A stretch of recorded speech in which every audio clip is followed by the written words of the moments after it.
Что сегодня? Салочки с лысым? Можно не ходить никуда! Пока! Кто такие подростки? Бросают сумку, садятся и закатывают глаза. А если у тебя нож, что ты делаешь? Иногда хотелось просто сказать Дружок, а что-то от тебя пахнет. спасибо. Больной вопрос. Люди могут договариваться. А был у тебя опыт, когда ты не справился? Сейчас вы заходите, забираете вещи и больше никогда сюда не возвращаетесь. Кирпич вам по голове дал, и проблемы решены. Как ему объяснить, что можно поговорить? Как описать вкус, который ты никогда не пробовала? Нужно дать попробовать. Ради этого и стоит все, да, Рома?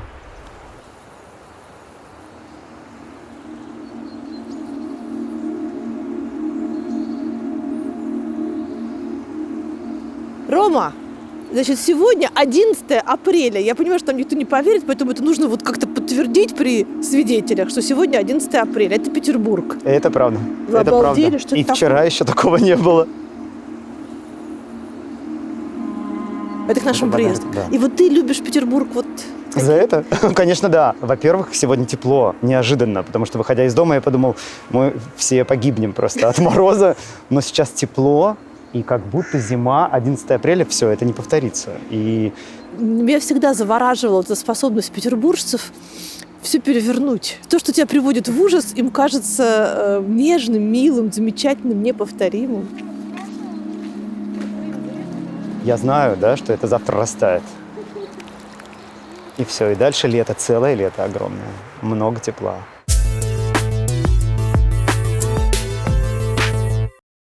Ром, ты один из самых известных и цитируемых социальных педагогов России. У тебя много ипостасей, но для меня главное то, что ты социальный педагог. Ты так испугался?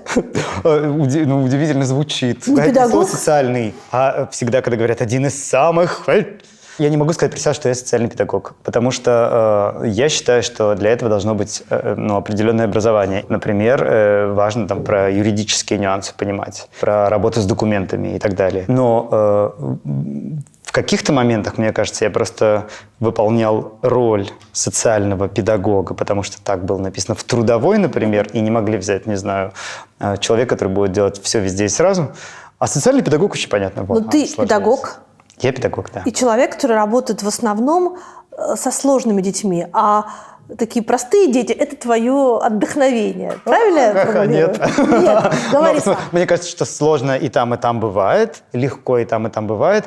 Я точно бегун на короткие дистанции. Я не могу как бы втопить и пилить, не знаю, 40 лет. Хотя ты сейчас скажешь, 20 лет работаешь, вот даже больше. Но мне каждый раз нужно придумать себе какую-то задачу. Я в пенитенциарное учреждение попал, потому что мне было ужасно интересно увидеть. И раз уж повод появился, то, мне кажется, грех отказываться. Потому что, конечно, это и педагогический вызов точно, и творческий.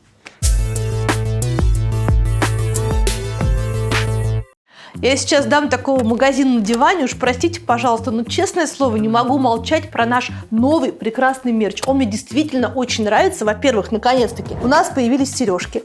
Вот на этой написано «Родина», а на другой, разумеется, будет написано «Истина». Все остальные наши парные вопросы, правда, безопасность, свобода или стабильность, что у нас еще есть, милосердие или справедливость, там тоже имеются. Еще у нас есть вечные карандаши. Вот на этом написано «Правда в любви», а больше ни в чем. Я в это очень верю. Но есть и другие надписи. Карандаш будет писать столько, сколько вы им будете пользоваться, пока не потеряете. А если вам не понравится написанное, это всегда можно стереть. А еще есть карандаши не вечные. Тут так и сказано. Это скоро кончится. А когда кончится, остаток можно будет посадить, и из него вырастет что-то совершенно неожиданное. Например, мята, базилик, львиный зев или даже сосна.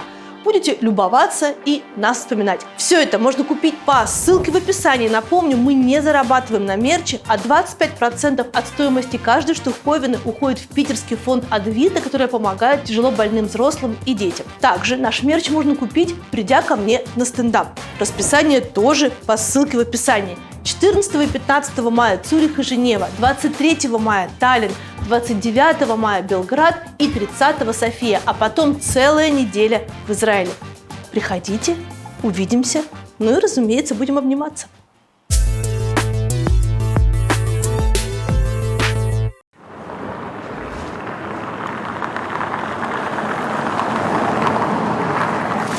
Привет, дорогой. Привет, родной. Как прошел вчера праздник? Ой, прости. Да? Супер, супер. Привет. Привет, Машенька. Привет. Так. Мы все. Все. Идеально. Всегда, смотрите, во-первых, нормальная история, как бы, ну, условно ошибаться, да? Ну, нормально сказать, ой, кажется, я сказал не то. Вы не едете сейчас как великие люди, которые знают все. Хороший педагог, тот, кто сомневается и кто задает вопросы. Мы тоже учимся. Ну, мы тоже узнаем. Ура! Даже не праздник. Наш автобус. Да, наконец-то. Подогнали нам, да, автобус? Та-дам! Так, проходите. Зачем вообще нужны спектакли на зоне? Ну, не тюремному начальству, которое участвует в бесконечных конкурсах, и, в общем, каждая колония, я так понимаю, хочет получить вымпел. Есть такое. А зачем в этом участвовать заключенным? И театр, и любое другое искусство, да, и какая-то творческая деятельность – это важная история, особенно там, в тюрьмах и колониях, потому что первое, что теряет человек – это субъектность. Он не решает ни что есть, ни когда лечь спать, ни, не знаю, что смотреть по телевизору, если есть такая возможность. Он не папин, не мамин, не свой, а какого-то человека, который за него все решил и придумал. И читал недавно воспоминания про то, что люди, которые вышли из тюрьмы, иногда замирают перед дверью закрытой, потому что они просто ее не открывали, ну, годами. И это, знаешь, ну, это как бы такой рефлекс. Все, появляется дверь, я стою. Должен кто-то открыть, да, охранник. А искусство – это то, что возвращает субъектность. В этот момент человек может попробовать, может рискнуть, может ошибиться. И ничего с ним за это не будет. Никакой расплаты не последует. И это то, что помогает почувствовать себя живым, действовать от себя, принимать решения и исполнять действия в соответствии с решением. А самая важная разница между тем, как ты стоял в колониях, и тем, как ты стоял на свободе даже с трудными подростками, в чем она состоит? Это было, ну, для меня это потрясающее открытие. Но после колонии впервые, та-дам! Такая, знаешь, машина времени, мы уезжаем в февраль. Да. Отправляемся. Хотя на месте как будто стоим. Если бы так можно было помолодеть. Главное, аккуратно, знаешь, не набрать сразу там год рождения. Нет, мы уехали и вернулись в то прошлое, в котором все еще можно исправить. Да, хороший вопрос. Я после колонии поехал летом в лагерь, летний лагерь, работать с подростками, рассказывать им про социальный театр и делать социальный театр с ними. И это был лагерь в Европе, и там не могли точно оказаться ребята из Архангельска, родители которых могут позволить себе организовать детям такую программу на лето. И я в какой-то момент был потрясен открытием о том, что они вообще-то не то чтобы ничем не отличаются. Конечно, это разные люди, это разные группы, но заботы и переживания очень похожи. Потому что и те, и другие подростки, и те, и другие стоят на пороге выхода в новый мир и перехода в новое состояние себя, в новое качество себя. И их заботит много одинакового. И у тех, и у других много мыслей и разговоров, и сомнений, и страхов, которые схожи. И я подумал, вау, куда ни поедь, все одно. Конечно, это не так, но это было таким открытием для меня, да. Иногда кажется, что арт-терапия, вообще само словосочетание арт-терапия – это блажь. Объясни, почему это важно? Это не блажь. Ну, арт-терапия, я имею в виду в широком смысле, когда это и рисование, и театр. Очень много направлений вообще-то в арт-терапии, работы через различные модальности, и музыка, и театр, все что угодно. В общем, я в какой-то момент специально пошел учиться этому, чтобы разобраться, как это работает. Но импульсом был случай, когда в Крымске случилось наводнение в 2012 году. И я поехал туда волонтером, потому что мои друзья поехали, и я подумал, и я поеду. И первые несколько дней, 4 или 5, мы разгребали, завалы, раздавали гуманитарную помощь, еще. В какой-то из дней к нам подошел начальник этого штаба волонтеров и говорит, ребят, мне сказали, вы училки. Я говорю, я? Да. Он говорит, а можете сделать лагерь?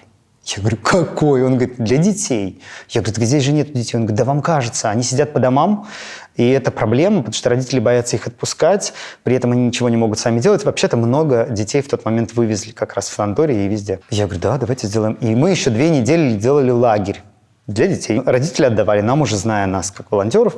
Вот. И они тусовались с нами день, мы придумывали всяческие занятия и так далее. Ничего не было, там пачка бумаги и несколько мелков, знаешь, цветных. И вот. И в какой-то момент ко мне подошел мужчина и говорит, а вы можете лагерь и у нас сделать? Я говорю, где у вас? Вот же мы делаем. Он говорит, а с другой стороны реки, это станица, не очень много мест, немного домов и жителей. Но он говорит, ну у нас там как бы своя территория. Я говорю, так пускай приходит там. Он говорит, что-то никто не готов вот отпускать. Ну все-таки это как минимум через реку перейти. И мы стали, значит, с утра сделать здесь, вечером там, за рекой.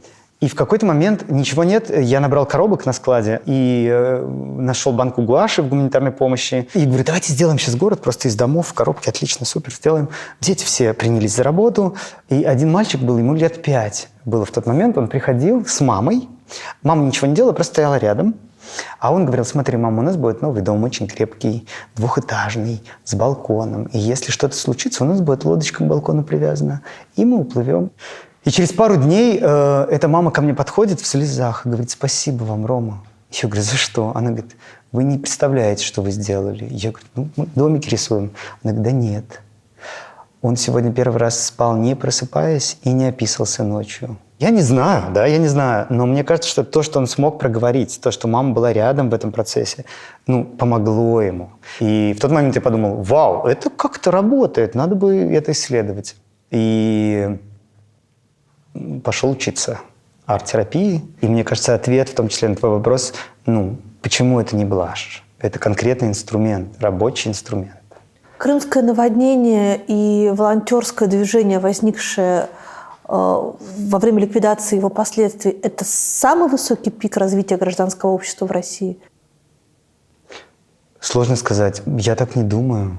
Для меня это был точно важный опыт. Не просто сидеть дома, сочувствовать, читать новости, а взять и поехать. И я очень благодарен своим друзьям, которые решились и таким образом как бы зарядили меня тоже.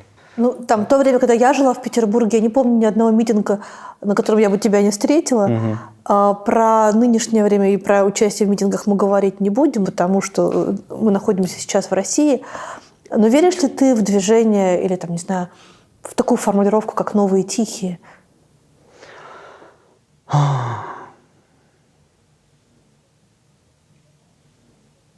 Ну, знаешь, звучит как «новые молчащие». Но движение ли это? А что это? Мне кажется, что это часть жизни. Люди, многие просто продолжают делать свою работу. Потому что верят, потому что отдали огромную часть жизни этому, потому что есть те, с кем они вместе работают, кому они помогают. Мне сложно назвать это движением. Я верю, что есть люди, которые не останавливаются.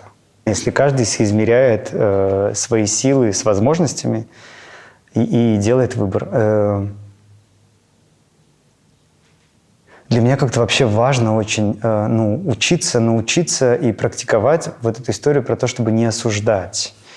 Самые интересные разговоры и самые большие открытия случаются с людьми, которых меньше всего знаешь. Если вдруг случается эта встреча. И тогда я думаю каждый раз, вот если бы я прошел мимо этого ларька и не заговорил с продавцом, я ведь не узнал бы, что у него в жизни история, как, не знаю, как бы достойная быть описанной Шекспиром. Я думаю, что очень важно не спешить с выводами. Все и правда разные. И кто-то может так, кто-то по-другому. Замечательно, что у кого-то есть силы, не знаю, переворачивать мир в хорошем смысле, а у кого-то есть силы выслушать одного человека.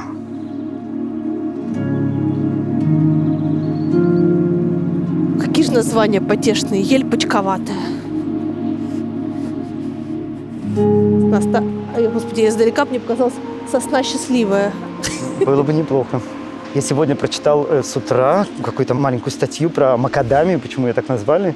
И это имя какого-то исследователя, который, как бы, родина макадамии Австралия, если верить этой статье. И что один из исследователей, когда обнаружил вот, этот орех и решил ему дать имя, он подумал, что вот этот был хороший человек.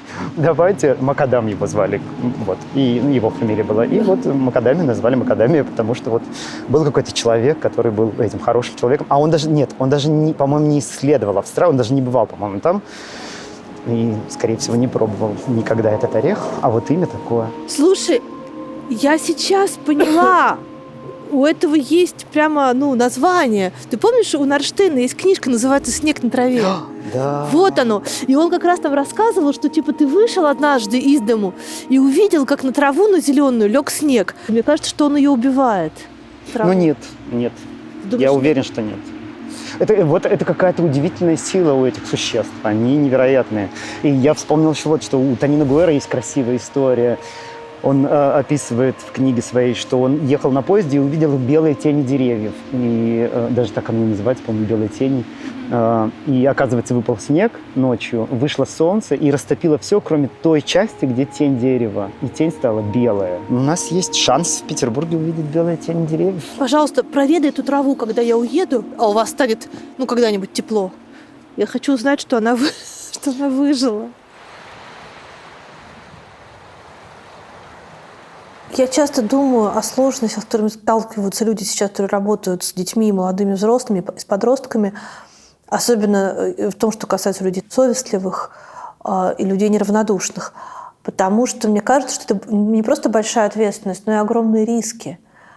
Ты учишь детей быть открытыми миру, а они в конечном итоге оказываются в обществе, где хорошо бы очень думать. Вот мы сейчас с тобой сидим, мы понимаем, где мы находимся, и мы думаем над каждым сказанным словом, чтобы оно не отрикошетило по той деятельности, которой мы себя посвятили. Это, на мой взгляд, очень плохая привычка. И как обучить, с одной стороны, ребенка быть открытым, а с другой стороны, говорить так, чтобы не навлечь на себя внимание, просто внимание правоохранительных органов. Как научиться человеку быть честным, но при этом молчать, когда надо. Это же такая, в общем, получается дихотомия. Нехорошая дихотомия. Да, нехорошая, но я думаю, что очень важно рассматривать тоже все вместе. Когда мы учим искренности, это не значит, что мы предлагаем высказывать все подряд направо и налево и всем.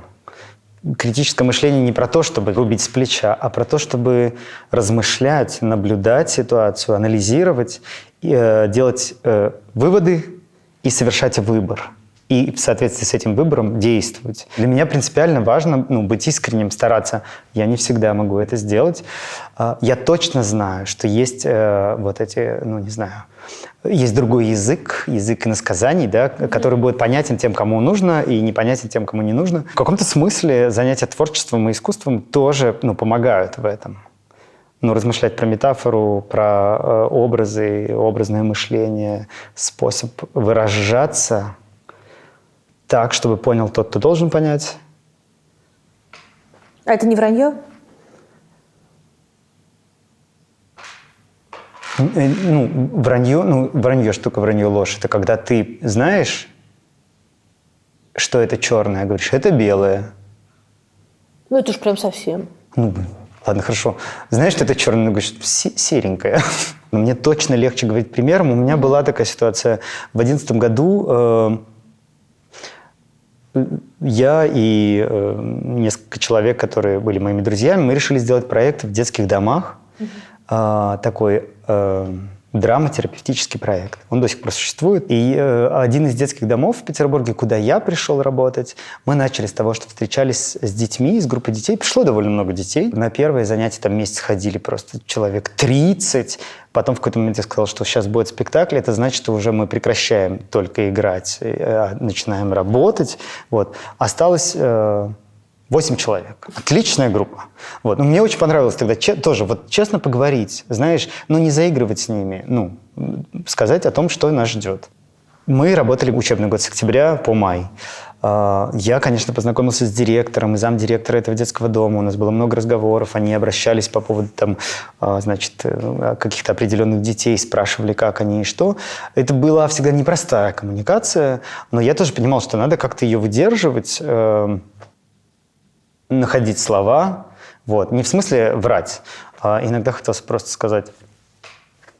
Я привозил группу из другого детского дома, с которой мы поставили спектакли за год до этого. Мы показывали тоже им. Значит, как-то так все переопылялись, и было всем интересно, весело. Пришло время показа. Конечно же, администрация сказала мне: Ром, пожалуйста, можно мы сначала увидим, а потом уже, значит, кто-то увидит. И надо сказать, что в этом процессе мы задумывали, что дети сами придумают пьесу. Мы не принесем им колобка или теремок, они сами придумают, и очевидно, что они про многое смогут поговорить, если захотят что-то открыть. И история была непростая. Один из героев спектакля, скелет, живущий на помойке, на мусорке, рассказывает о том, что однажды ему подбросили коробку, он открывает коробку, а там 100 детей. И записка.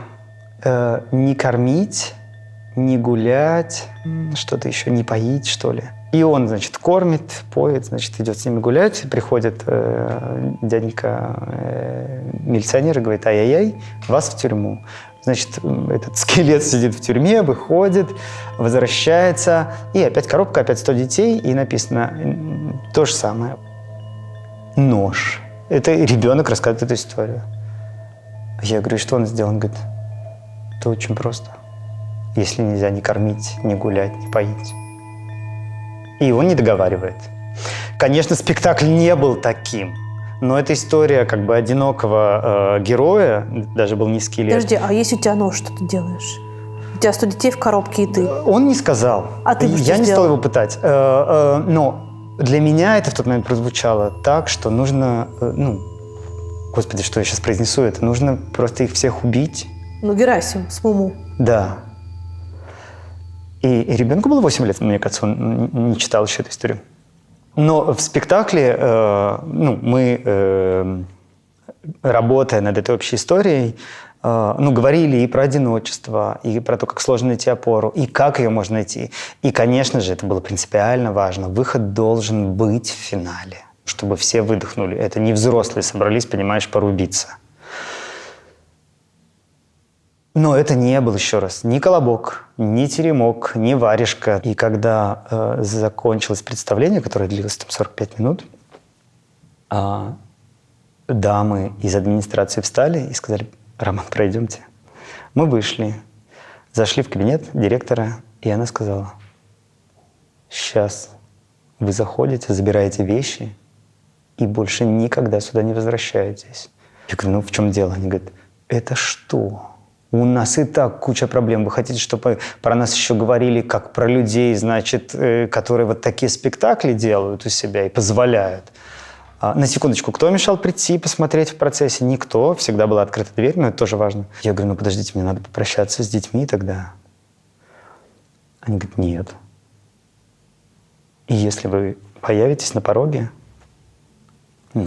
поверьте, вам не понравится.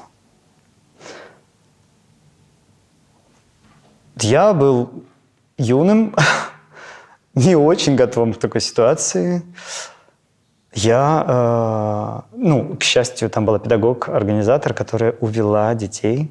Я зашел, забирал свои вещи, но все, я с ними не попрощался. И это было ужасно во всех смыслах. Так нельзя. Мне очень повезло, потому что это педагог-организатор. Написала мне тут же сообщение: Рома, я на связи, пожалуйста, я тебе чуть позже перезвоню. Она перезвонила вечером, сказала: я здесь. Я говорю: уже там 10 часов, должны дома быть. Она говорит: я ждала, пока все уйдут. Пройдешь так-то, так-то, под тем кустом подлезешь, через этот забор перепрыгнешь, окно будет открыто. Я говорю: чтобы что? Она говорит: ты с ума сошел? А с детьми кто поговорит? Короче, я добрался, но пока добирался, я думал, а что им сейчас скажу? Они чудовища, я-то уйду, а они останутся. И это самый был сложный разговор. Быть искренним и не сделать хуже. С несколькими, с двумя мы до сих пор общаемся, переписываемся, уже выросли девчонки. Я, во-первых, сказал про то, что я уйду, я здесь не работаю, не живу с вами. Вот. Вы здесь сейчас. И, завтра все не поменяется. Что люди по-разному смотрят. Это не значит, что вы не правы. Или я не прав. Они сказали, что нас вывели, и потом к нам пришли и сказали, что вам запудрили мозги, что это манипуляции, что вы даже не понимаете, во что вы ввязались, и что даже не смеете подходить к этому человеку. Вот. И все, что вы делали, бессмысленно, глупо, точно не делает лучше. Поверьте, мы, взрослые, все знаем. Мы долго говорили. 2,5 часа.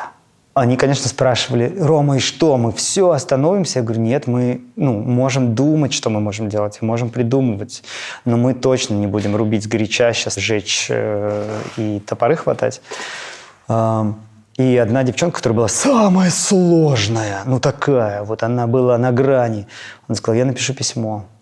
Я говорю: какое письмо? Она говорит: я напишу, такое, письмо объяснительное, искреннее письмо, расскажу о том, как это было. И на следующий день написал мне: можно я пришлю тебе письмо, чтобы ты проверил? Я говорю: проверил, что, как? Она говорит: не соврала ли я ни в чем? Я говорю: хорошо, я прочитаю. И там было огромное количество ошибок орфографических и пунктуационных, и у меня прям подмывало меня, знаешь, сесть, тын-тын-тын-тын. И я в какой-то момент подумал: так, стоп, это не мое письмо, меня не просили это делать. И я сказал, что, кажется, все так и было. И она передала, мне позвонила еще раз директор и сказала, что я знаю, кто написал это письмо. Это вы. И знаешь, что в тот момент? Мне не удалось ее убедить в том, что это не я, но я внутри себя думал: я не поправил ни запятой, и я перед собой точно честен. Вы проиграли в этой истории, получается? С точки зрения того, с чем заходили, сделать спектакль и показать его людям, мы проиграли. Но, кажется, случился очень сложный и важный опыт. Я очень надеюсь, что в этом опыте можно найти вообще-то опору. Понять, что бывает по-разному, и люди разные, и что не всегда необходимо объявлять войну, что можно написать письмо. Потому что, конечно, эту девчонку рвало просто. Она говорила: я всех их там сейчас. И мне тоже важно было, знаешь, чтобы она не это самое. Если она нашла способ сублимировать эту энергию в письмо и через этот текст выразить, и не просто написать «ненавижу вас всех», а рассказать. Ее очень зацепило, что они говорят: мы знаем, что это такое, как это было, это все пустое, бессмысленное. И она говорит: я хочу рассказать, чтобы они знали, как это было. Но это же ничего не изменило. Ничего не изменило, да. Но еще раз важно: 2 человека, с которыми я поддерживаю общение. И они пишут мне, и мы разговариваем, и встречались даже несколько раз. Вот, и болтали, пили кофе. Кажется, что-то важное произошло, раз они могут, написать мне и сказать: Ром, можешь поговорить? А во сколько вы отсюда уходите? По какому расписанию? Всегда в половину, да? Раз в час. Короче, здесь есть супер путь, маленькая тропинка.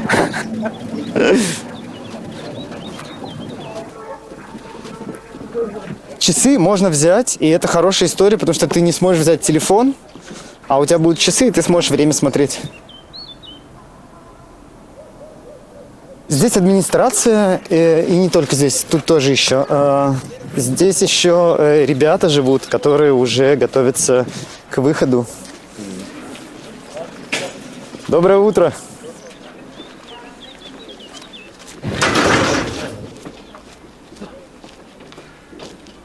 Мы когда ехали с тобой сюда, говорили о том, что подростки, как ни странно, дети людей с очень сложным социальным бэкграундом, людей там с зависимостями, без работы, со сложной жизнью. И дети очень богатых людей, которые посвящают всю свою жизнь зарабатыванию денег и бизнесу, вот в той точке, где они одиноки, они очень друг на друга похожи. Так ли это? Мне кажется, так. Из своего опыта говоря, я вижу, что этих сходств больше, чем различий.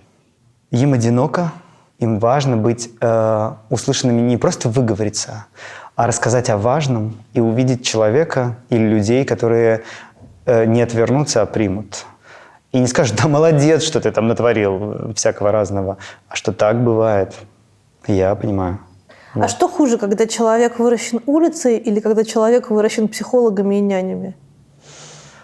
Я думаю, что хуже тот вариант, в котором не было рядом людей, которые могли быть опорой.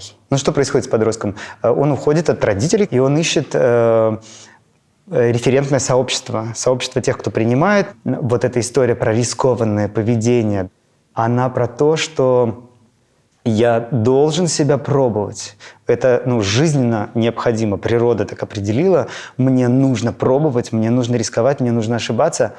Но я могу ошибаться за гаражами еще раз. Или в театральной студии, например. Или в музыкальной группе. Вот. А кто решает это? Что-то в этом смысле я в судьбу не верю. Случай, да. Ты знаешь, пришел однажды куда-нибудь на спектакль, увидел и зацепило. И те, кто рядом, конечно, помогают. Какую роль в этом решает социум? Смотри, мог бы ты представить человека, с которым ты работаешь в Архангельской области, парня из колонии, в социуме лагеря, допустим, Марабу, в котором ты тоже работаешь, насколько я понимаю? Я могу представить. Я могу. Вчера в школе, где я работаю, была премьера спектакля. И после премьеры ко мне подходит, директор и говорит: я так удивлена.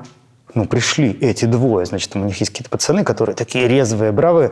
Я подумала, что сейчас будет, что-нибудь, диверсию какую-нибудь устроят. А я уверен, что они пришли, потому что им интересно, потому что мы вообще-то этих пацанов замечали. И все время говорили: давай, приходи к нам, приходи. А они ни разу не пришли как участники, не остались, как будто уже переросли это. Но они наблюдали за тем, что мы делаем. Здоровались, смеялись, шутили. И я думаю, что это первая причина, почему они пришли. Им было, правда, любопытно. И вторая, потому что на сцене был мальчишка, который недавно пришел в школу и включился в этот процесс, в наш театральный. И они как будто бы дружат. И они, когда все закончилось, эти два пацана бравых подошли и сказали: ты молодец, ты супер, было так здорово на тебя смотреть. А взрослые что ждут? Пришли, значит, будет диверсия, понимаешь? Твое поведение, когда ты заходишь в комнату, в которой дети-уголовники, и твое поведение, когда ты заходишь в класс, где дети супер успешных, респектабельных людей, это разные И я их еще не знаю, да? Первый раз да. хожу.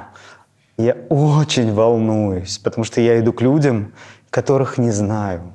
Я не знаю, на каком языке мы будем говорить. Я не знаю, найдется ли между нами что-то общее. И вот первое, с чем я вхожу, это такое максимальное волнение. Ты же думаешь, как им понравится. Вот представь себе, что мы с тобой встретились, допустим, что я 18-летняя рецидивистка. Вот я вообще в гробу тебя видала. Я не был никогда в подобных учреждениях для девочек. Ужасно интересно посмотреть. Мы сейчас вернемся к вопросу. Я больничный клоун еще, и какое-то время до ковида регулярно выходил в больнице. И я приходил к девчонкам, которые лежат на гинекологическом отделении, и это были всегда самые азартные выходы и самые провокационные. Почему?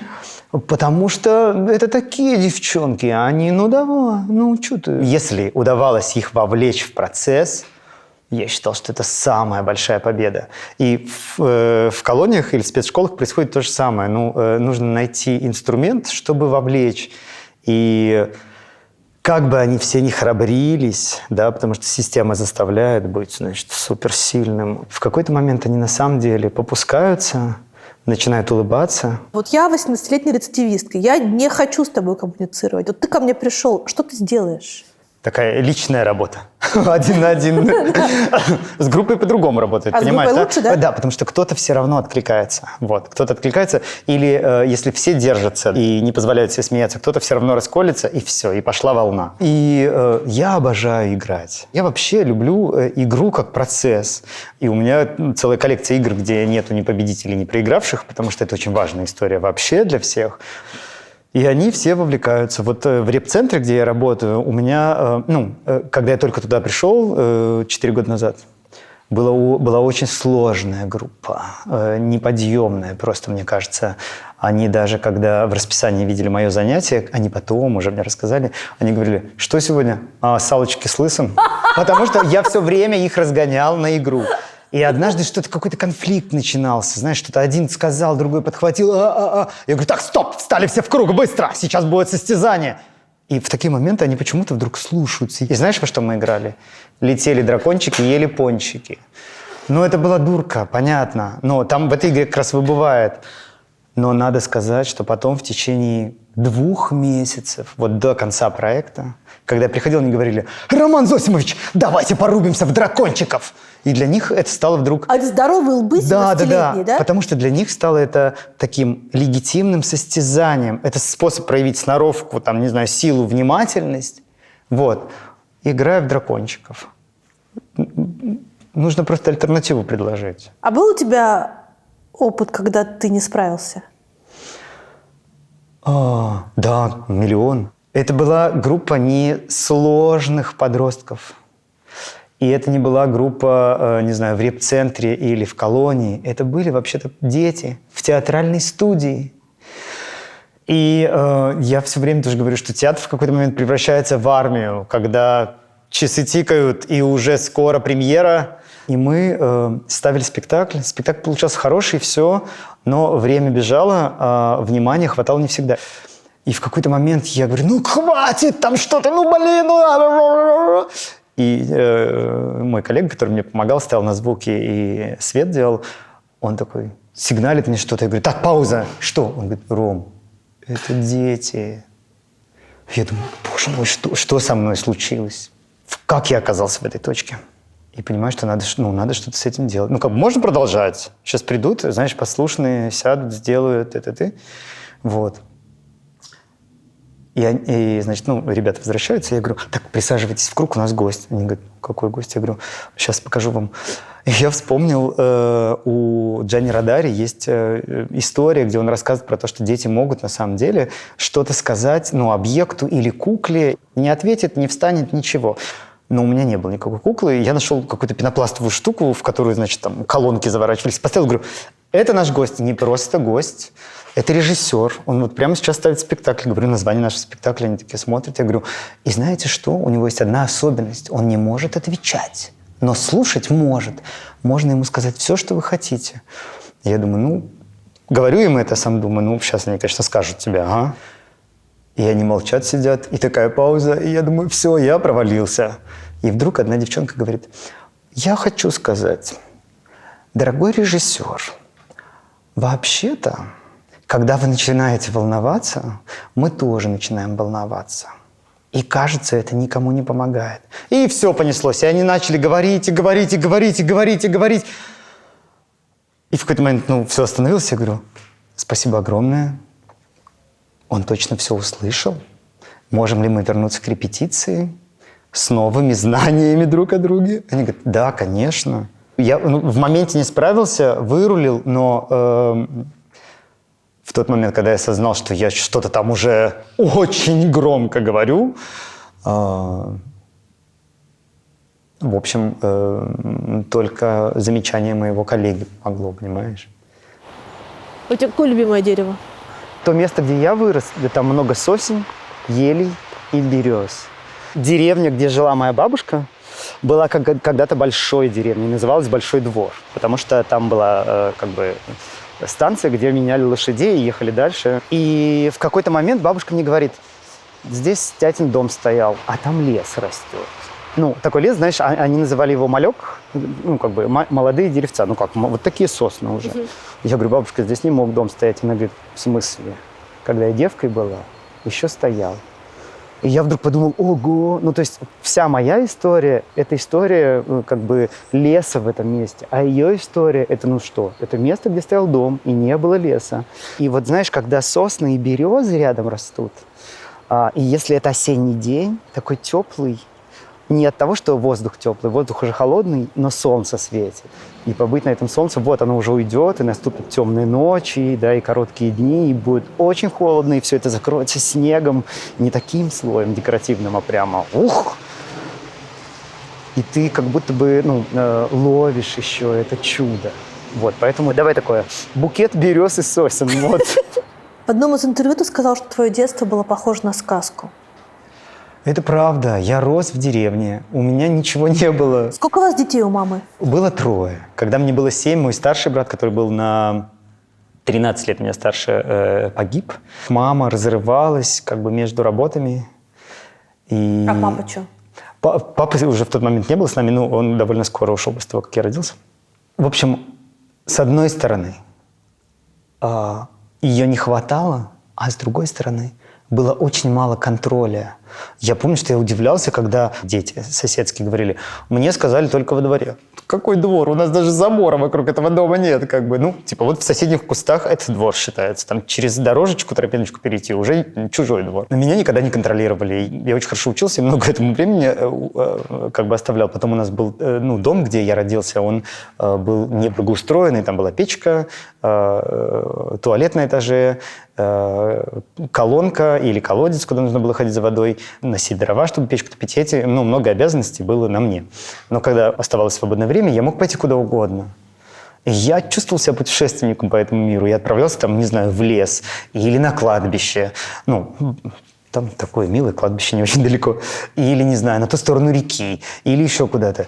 И я знал, что я вернусь, и мне скажут, где ты был? Мои волосы, значит, на себе рвали. У меня была возможность исследовать мир, у меня была возможность придумывать все, что угодно, потому что у моих двоюродных братьев, их мама, моя тетя, она ездила в Прибалтику в тот момент и привозила, знаешь, вот эти вот, где их теперь много, маленькие пластиковые игрушки животных. Вот эти наборчики 30 лет назад. Для меня это было вау! Верх как бы желаемого. Вот бы у меня был хотя бы один слоненок или бегемот такой. Зато у меня были щепки, шишки, палки, листья. Все превращалось во все. Пожалуй, вот единственное, о чем я жалею, что кажется, что у современных детей меньше углов, об которые они могут биться, чтобы развивать свою фантазию. Мир великолепен. Открыл телефон, и там все, что хочешь. Хочешь в космос лети, хочешь в океан ныряй. Я и у моих друзей, как бы ребят из дома, был весь мир, и он превращался во что угодно. Ты видишь, как солнце в очередной раз, Та-да! да, на моментах подъема твоего настроения, оно тебе подыгрывает. Да, спасибо. Солнце мой друг. А там был говор? Ой, я, конечно, не знаю, как я говорил, но моя бабушка говорила очень крутым языком. Она как-то... Я был уже студентом, а при этом у нас были очень сложные отношения с бабушкой маминой мамой. Она, если хотела меня ужалить, вот, будучи, когда я ребенком был, она говорила всегда: «Ой, как Миропия Андреевна». А Миропия Андреевна – это мать отца. У них не сложились отношения. Вот. Миропия? Миропия, да. А ты Зосимович? Да. Ничего себе семья. Да, вообще, не говори. Вот, а папа был Львович. Как? Вот, Зосима Львович. Львович – это Лев, это нормальное человеческое имя. Там не так много таких львов. Вот. Миропия. Я вообще такое впервые в жизни слышу. Это русское имя? Да. Греческое, в смысле. То есть, в смысле? Да. Но ее мать была Манефа. То отдельный, мне кажется, выпуск. В общем, мне кажется, я был нелюбимым внуком. У мамы было 3 нас, у тети было 5. Потому что я все время чесал языком. Мне кажется, что, знаешь, очень сильно за правду топил всегда. За что мне все время прилетало. Я помню, что однажды, бабушка, жалуясь на своего зятя, не зятю, а нам, детям, и часть из этих детей, как бы, это... дети этого мужчины. Значит, она жаловалась. Я сказал: бабушка, почему ты говоришь это нам? Мне было лет 5. Она говорит: в смысле? Я говорю: почему ты нам это говоришь? Мы все равно ничего не изменим. Бабушка расстроилась, заплакала. Потом приехали родители. Это было лето. Неделю мы жили, к счастью, без родителей. Родители приехали на выходные. Мне прилетело за все. Ну, вот это вот, знаешь, все. Прям били? Нет, корили. Как не стыдно, разве можно так с бабушкой говорить? Я думаю, ничего себе, затеяли какую-то подпольную игру между собой. И знаешь, а мы как такие, челноки, значит, от тебя сюда должны передать. Ну, что это за ересь? Когда я повзрослел, что-то случилось с бабушкой и со мной, видимо, тоже. И мы подружились. И однажды она сломала руку. Я помню, что это проговор. Я приезжаю к ней на лето, думаю, проведу лето в деревне. Хорошо с ней вообще. И это было чудесное вообще-то лето. Я делал все по дому, перестроил сарай, поменял потолок в погребе. И много вообще всего. И в какой-то момент говорю, бабушка, давай капустники сделаем. Капустники – это такие капустные пироги, но не на дрожжевом тесте, а на тонкой корочке, на сочной, как они называют. И бабушка говорит, простите, она говорит так, ой, насерю я еще с этим возиться. Я говорю, ладно, хорошо. Давай я сам сделаю. Она говорит, ой, что ты умеешь, что ли? Я говорю, да, а ты будешь командовать, я буду делать? Она отказалась, вечером говорит, срубил вилок-то. Я говорю, какой вилок? Она говорит, капусты. Я говорю, зачем? Она говорит, а пироги как будем делать? Я думаю, пошел, значит, срубил вилок капусты. На следующее утро все началось, и тут самое сложное, потому что до этого я просто топил русскую печь под контролем. А тут, значит, бабушка говорит, давай загребай в загнету угли. Я думаю, загнета? Очевидно, угли она загребает просто, по сторонам. Это видимо, по сторонам. Метелкой, знаешь, разгреб эти угли. И она подходит и говорит, что ты не знаешь, где загнета, что ли? Я говорю, а где? Она говорит, так вот здесь, справа у нас. И она использовала очень много этих слов. Там, баска, ланися. Баска – это красиво. И вот Баска – это красиво? Да, баска. Ой, баская девчонка какая. Не девчонка, не скажешь. Девка баская. Или там, не знаю, упетрились. Упетрились-то устали. Устали, да, замучились. И я когда приезжал к ней, вообще я переходил на этот язык. Самое мое любимое ее слово – это ланися или ланись. И это потрясающее слово, многогранное, потому что это значит какой-то период времени до. Но если ты говоришь в августе «ланись, картошка была, это значит год назад. А если ты говоришь «ой, Ланися, Марфа заболела», это значит, может быть, вчера, несколько дней назад. Вот такой. Представляешь? И можно понять только из контекста. И в какой-то момент я подумал, конечно, наверное, можно сказать про загнету, знаешь, вот этот правый угол русской печи, который побольше для углей, наверное, лучше сказать загнету, знаешь. А это русский язык, на котором они говорили, или какой-то северный диалект? Слушай, я русский, конечно, но это как? Они кто? Русские. А как они там оказались? Хороший вопрос. Бабушкина ветка вся оттуда, очень сильно далеко. А 4 раза прадедушка по отцу, по легенде, приехал из Петербурга. Папа рассказывал эту историю про Петербург, и что когда он умер, значит, ему на могилу привезли на подводе из 4 лошадей мраморный памятник. Я говорю, покажи. Он говорит, показывал фотографию, правда. Черно-белая, уже выцветшая. И вот 3 года назад я был там и пошел на кладбище к бабушке как раз. И заблудился что-то, я перепутал дорожки. Я 40 минут блуждал и думаю, знаешь, из упорства. Боже, сельское кладбище-то небольшое. Вот, оно небольшое, как я не могу найти? А я просто свернул, там левая и правая сторона, условно говоря. И я что-то свернул вообще не в ту сторону. Вот. И, значит, я в какой-то момент думаю, пойду домой, окей. Завтра попробую еще раз. И поворачиваюсь, и стоит этот памятник. У него нет верхней части, ее и на фотографии не было. Но видно, он правда мраморный, с ятями. И там имя не только прадедушки, но и его детей, и детей. Прям, сначала была одна грань выбита, а потом других. Кто эти люди? Ужасно интересно. Не знаю, пока еще не добрался. Ты помнишь, как ты переехал в Петербург? Да. А как это было? Ужасно.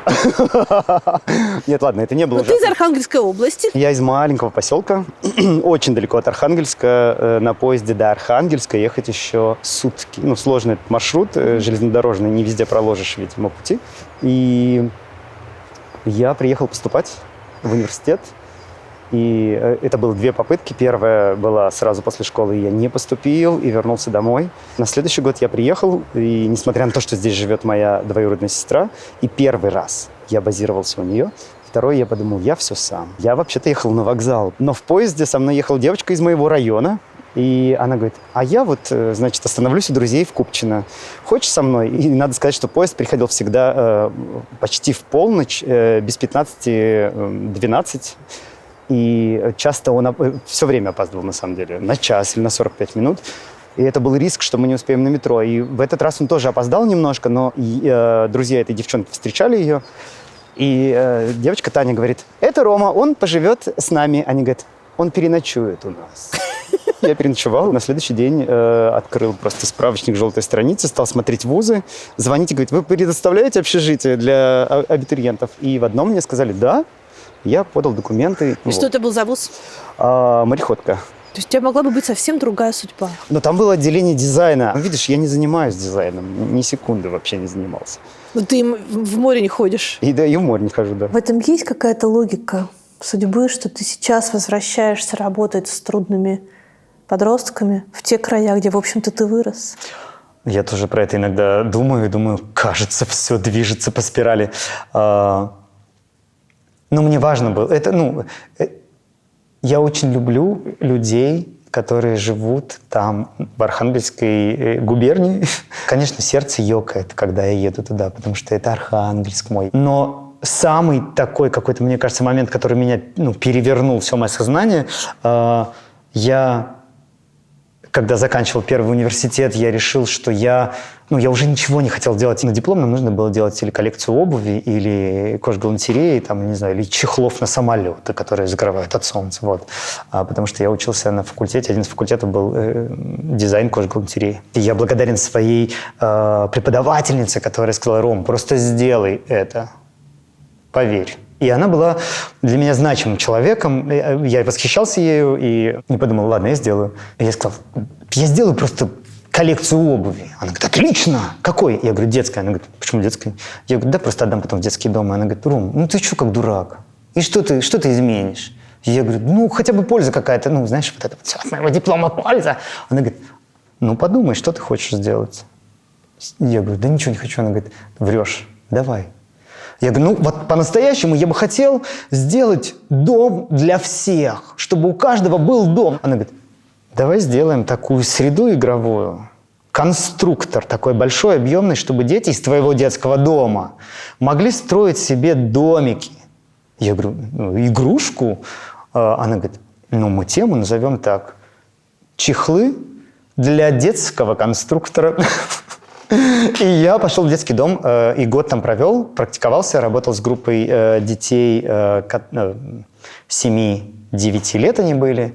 И вот тогда, мне кажется, все перевернулось, потому что это маленькие ребята. Они меня очень быстро привязались, ждали, мы с ним проводили кучу времени. Если бы я знал, что так будет, ни за что бы такое не сделал. Но, к счастью, все случилось так. Но первые несколько месяцев я не мог засыпать. У меня была реальная бессонница, потому что их было 12 в группе. Я приходил, я сам салага, мне там 23 года.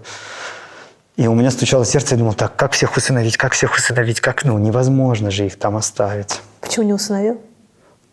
Я был ребенком. Я очень рад, что не сделал этого. Обычно принято считать, что преподавательница, да, это девушка, учительница, а учитель – это когда учитель года уже. Это профессия… Неплохо, да, кстати? Профессия женская.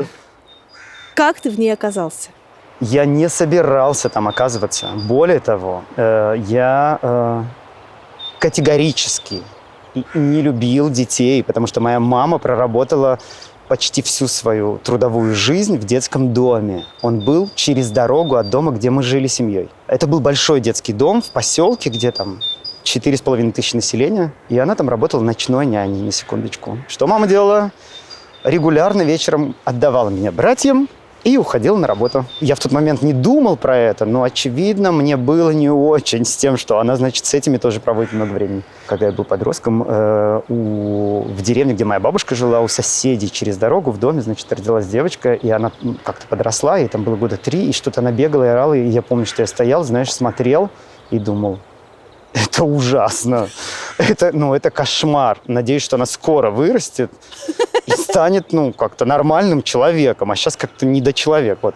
Я не собирался работать, конечно, никак, ни в образовании, ни в педагогике, ни с какими детьми, и тем более ни с какими подростками, потому что в моем подростковом периоде это было очень жестоко. Дети, которые меня окружали, да, и как все это складывалось, это была жесть. Я пошел в школу в 90-м году. И все, что поломалось, и я имею в виду не великую и могучую страну, а вообще жизни людей, я даже не могу представить, как они с этим справлялись, эти взрослые.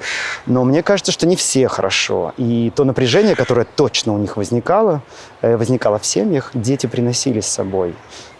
Мне кажется, что... я, во-первых, не любил школу. Засыпая вечером, я думал, только не это. Просыпаясь утром, я думал, нет, 10 лет. Это какая-то каторга вообще, мне кажется. Я отсидел все сроки. Все это напряжение дети приносили в школу. Все дружили против друг друга. То есть это не была дружба, это было такое. И ты был такой? Я уверен, что какие-то штуки были. Ты был тем, кто бьет, или тем, кого бьют? Тем, кого бьют, точно. Я вспоминаю случаи, когда внутри меня закипала злоба по отношению к кому-то. И я сейчас думаю, ничего себе. Ты чего, ребеночек внутренний? Как это так вообще может быть? Поэтому, когда я пришел в «Апельсин» работать, и когда, нам сказали, есть очень простое правило, это наш дом, мы можем всегда сказать детям, у нас так не принято делать. Я думаю, ха-ха, не принято так делать. Я при себе буду не принято, а где-нибудь под лестницей кого-нибудь туф-туф-туф. И я первый год, я помню, что я жил с этим ощущением, что я просто чего-то не замечаю, что я сейчас пойду где-то мимо темного угла, и там точно кто-то кого-то прессует. Но не может быть, чтобы человек сказал, мне это неприятно, и другой сказал, не вопрос. А как это работает? Мне кажется, очень просто. Люди могут договариваться. И если они чувствуют себя в безопасности, что рамки группового договора соблюдаются, и есть гаранты, те взрослые, которые рядом, система работает. А как это взрослому человеку объяснишь? Человек, который живет, да и не взрослому, который живет в мире, где никакие договоры не соблюдаются, где оказалось возможным то, что еще, 20 лет назад казалось невозможным. Не объяснишь. Можно показать, что так может быть. Другой, тот, кто не верит, тот, кто не пробовал, он должен почувствовать это, как описать вкус, который ты никогда не пробовала. Нужно дать попробовать. А как ты объяснишь человеку, который видит, что кулаками, стрельбой, убийством разрешается больше проблем и гораздо быстрее это все решается, чем всеми этими вашими уговорами и благими намерениями? Я думаю, что это иногда невозможно. Но я верю, что возможно всегда. У меня была такая история, что я странный человек такой для моих деревенских родственников, знаешь. Во-первых, я один уехал учиться, из всех, и один остался в городе. Они живут свою прекрасную жизнь, не знаю, которая им нравится и подходит, или в которой им уютно, супер. Но, конечно, когда я был студентом, я приезжал каждое лето туда, в поселок, и устраивал что-то для детей. Предлагал сделать театральную студию, какую-то творческую, потому что я думал, здесь есть такие ромы, как я. И я тот, кто может что-то сейчас сделать. Второй, а чем летом заниматься в деревне, кроме прополки, грядок и, не знаю, окучивания картофеля. И как-то моя тетя говорит, зачем это все? Я даже не знаю, как ей сказать, как будто нужен какой-то другой язык, чтобы ей объяснить. И в этот момент случилось чудо. Супруг моей тети, который, я не знаю, за всю жизнь я, может быть, услышал от него, пару десятков слов, обращенных ко мне, да? Он такой, в себе человек.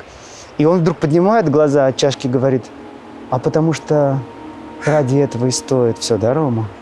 Потому что это что-то особенное, ради чего стоит жить. Что там случилось с ним, и все. И глаза долу, и пьет чай. Но в спектаклях у тебя он не играл? Нет. Но однажды, когда мы делали когда я делал такой проект в деревне и позвал подростков, пришел взрослый человек, друг детства моего брата, и он пришел и смотрел. И потом он говорит, а можно я попробую? И он приходил каждый день, во всем участвовал. Он не вышел на спектакль, он сказал, я нет, но мне кажется, что он сделал настроение этого процесса, потому что взрослый дядька пришел к этим подросткам и с ними по-настоящему во все включенный А участвует. он стеснялся? Да, но они в какой-то момент стали его поддерживать, и это тоже было чудом. Я вот, знаешь, недавно про эту историю вспоминал и думаю, мне вообще непонятно, как это произошло, почему это произошло, зачем он пришел, почему ему это было важно. Его уже нет, к сожалению, несколько лет. И не спросить, и не вспомнить. А ты его пушил, чтобы он на сцену тоже вышел на спектакль? Я в какой-то момент говорю, давай прогуляемся, поболтаем. И он говорит, что я, конечно, не выйду. Но я так рад быть в этом и пробовать. Я никогда такого не делал. Это выходит, что театр, который существует не для того, чтобы быть показанным, а театр, который существует исключительно для того, чтобы быть частью жизни человека. Да, такое направление, театральная педагогика, это то, что работает посредством инструментов педагогики и инструментов театра с сообществом или человеком, но не призваны, знаешь, сделать спектакль и сделать его репертуарным и показывать. Вот школьные спектакли, это театральная педагогика. Вот вчера у нас была премьера, и в финале я думаю, один раз мы его показали, и все, его больше не будет. А очень бы хотелось продолжать, да, и качать, и спектакль нарастает. Первое – это только скелет, мышцы дальше нарастают. Вот, он становится красивым, сильным, сложным. И в то же время уже вечером я подумал, но главное, ради чего мы это делали, случилось. Участники, дети и подростки пришли. Они отправились в путешествие. Это был сложный путь. И они дошли до точки, где показали то, что делали, то, что искали, то, что пробовали. И те, кто захотел, зрители, те, кто пришли, увидели. И это хороший финал. Мне, как режиссеру, ужасно жаль останавливаться все время. Но вообще-то вот в этом и задача. Они попробовали, и у них получилось. Или не получилось. Или получилось не все. Спасибо огромное. До свидания. До свидания. Спасибо. До свидания. Нет, это я серьезно. Так, ну что, друзья, нам надо дойти до Веры Владимировны. Ну, может быть, не всем, да? Кому-то кто-то там что-то оставлял? Да. Тогда надо идти забрать. Нет,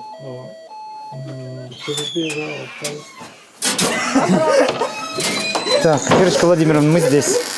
А? Мы здесь. Да, замечательно. За сумками, да? Можно им зайти? За сумками, Да, ребятам, конечно. да? Мне кажется, даже в школу придешь, 2 класса ребят позвать, подростков, они так не будут сидеть и слушать. А тут хорошо да, обращают совершенно внимание. минимум людей, которые не хотели участвовать, то есть там 3-4 человека максимум. 5 я насчитала. Таких отрешенных абсолютно сидели.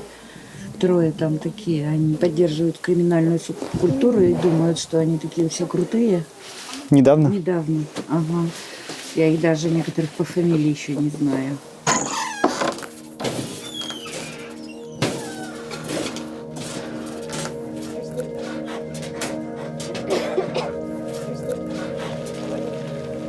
Я помню, что когда я приехал в Петербург и пришел первый раз в ботанический сад и оказался в оранжерее, и, кажется, тогда еще не было экскурсий. А может и была, потому что там была какая-то женщина, которая с нами разговаривала. И она говорит, у нас праздник нынче и большой траур. Я говорю, почему? Она говорит, ну вот видите, агава расцвела. А агава – это такие огромные толстые листья, как бы южное растение. Она долго-долго-долго растет, там, не знаю, 25 лет. И вдруг расцветает. И это финал. После этого она погибает. И в крыше ботанического сада разбирают стекло, чтобы она могла выкинуть стрелу туда, вверх. И радуются тому, что вау, агава зацвела. И грустят, потому что, ну все, вот это растение уже погибнет. И вот говоря, знаешь, о этих школьных спектаклях, я думаю, что это агавы. Радуешься, долгий-долгий-долгий путь, красивый цветок, но это финал.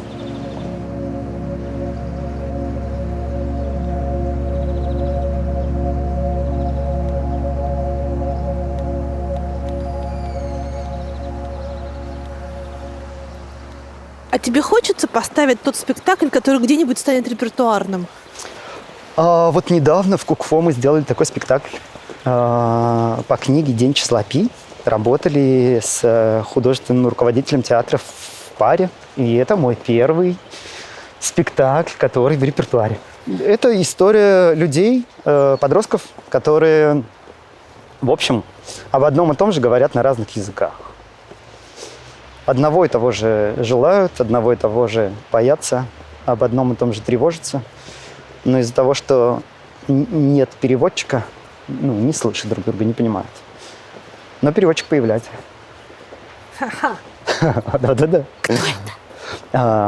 Появляется девчонка, которая сложная для этой героини история, потому что она тоже ребенок. И вообще-то страшно делать шаг. Страшно пробовать что-то новое.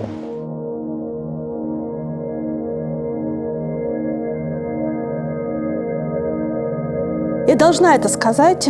Кукфо – один из самых моих любимых театров в жизни и самый любимый в Петербурге. Это прям вот сердце для меня этого города. А как ты сюда попал?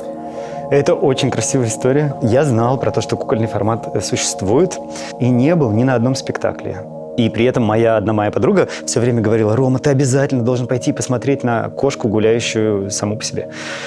Легенда. Да. И я все время пропускал. Она говорила: «Пора! Уже нет билетов. Пора! Нет билетов».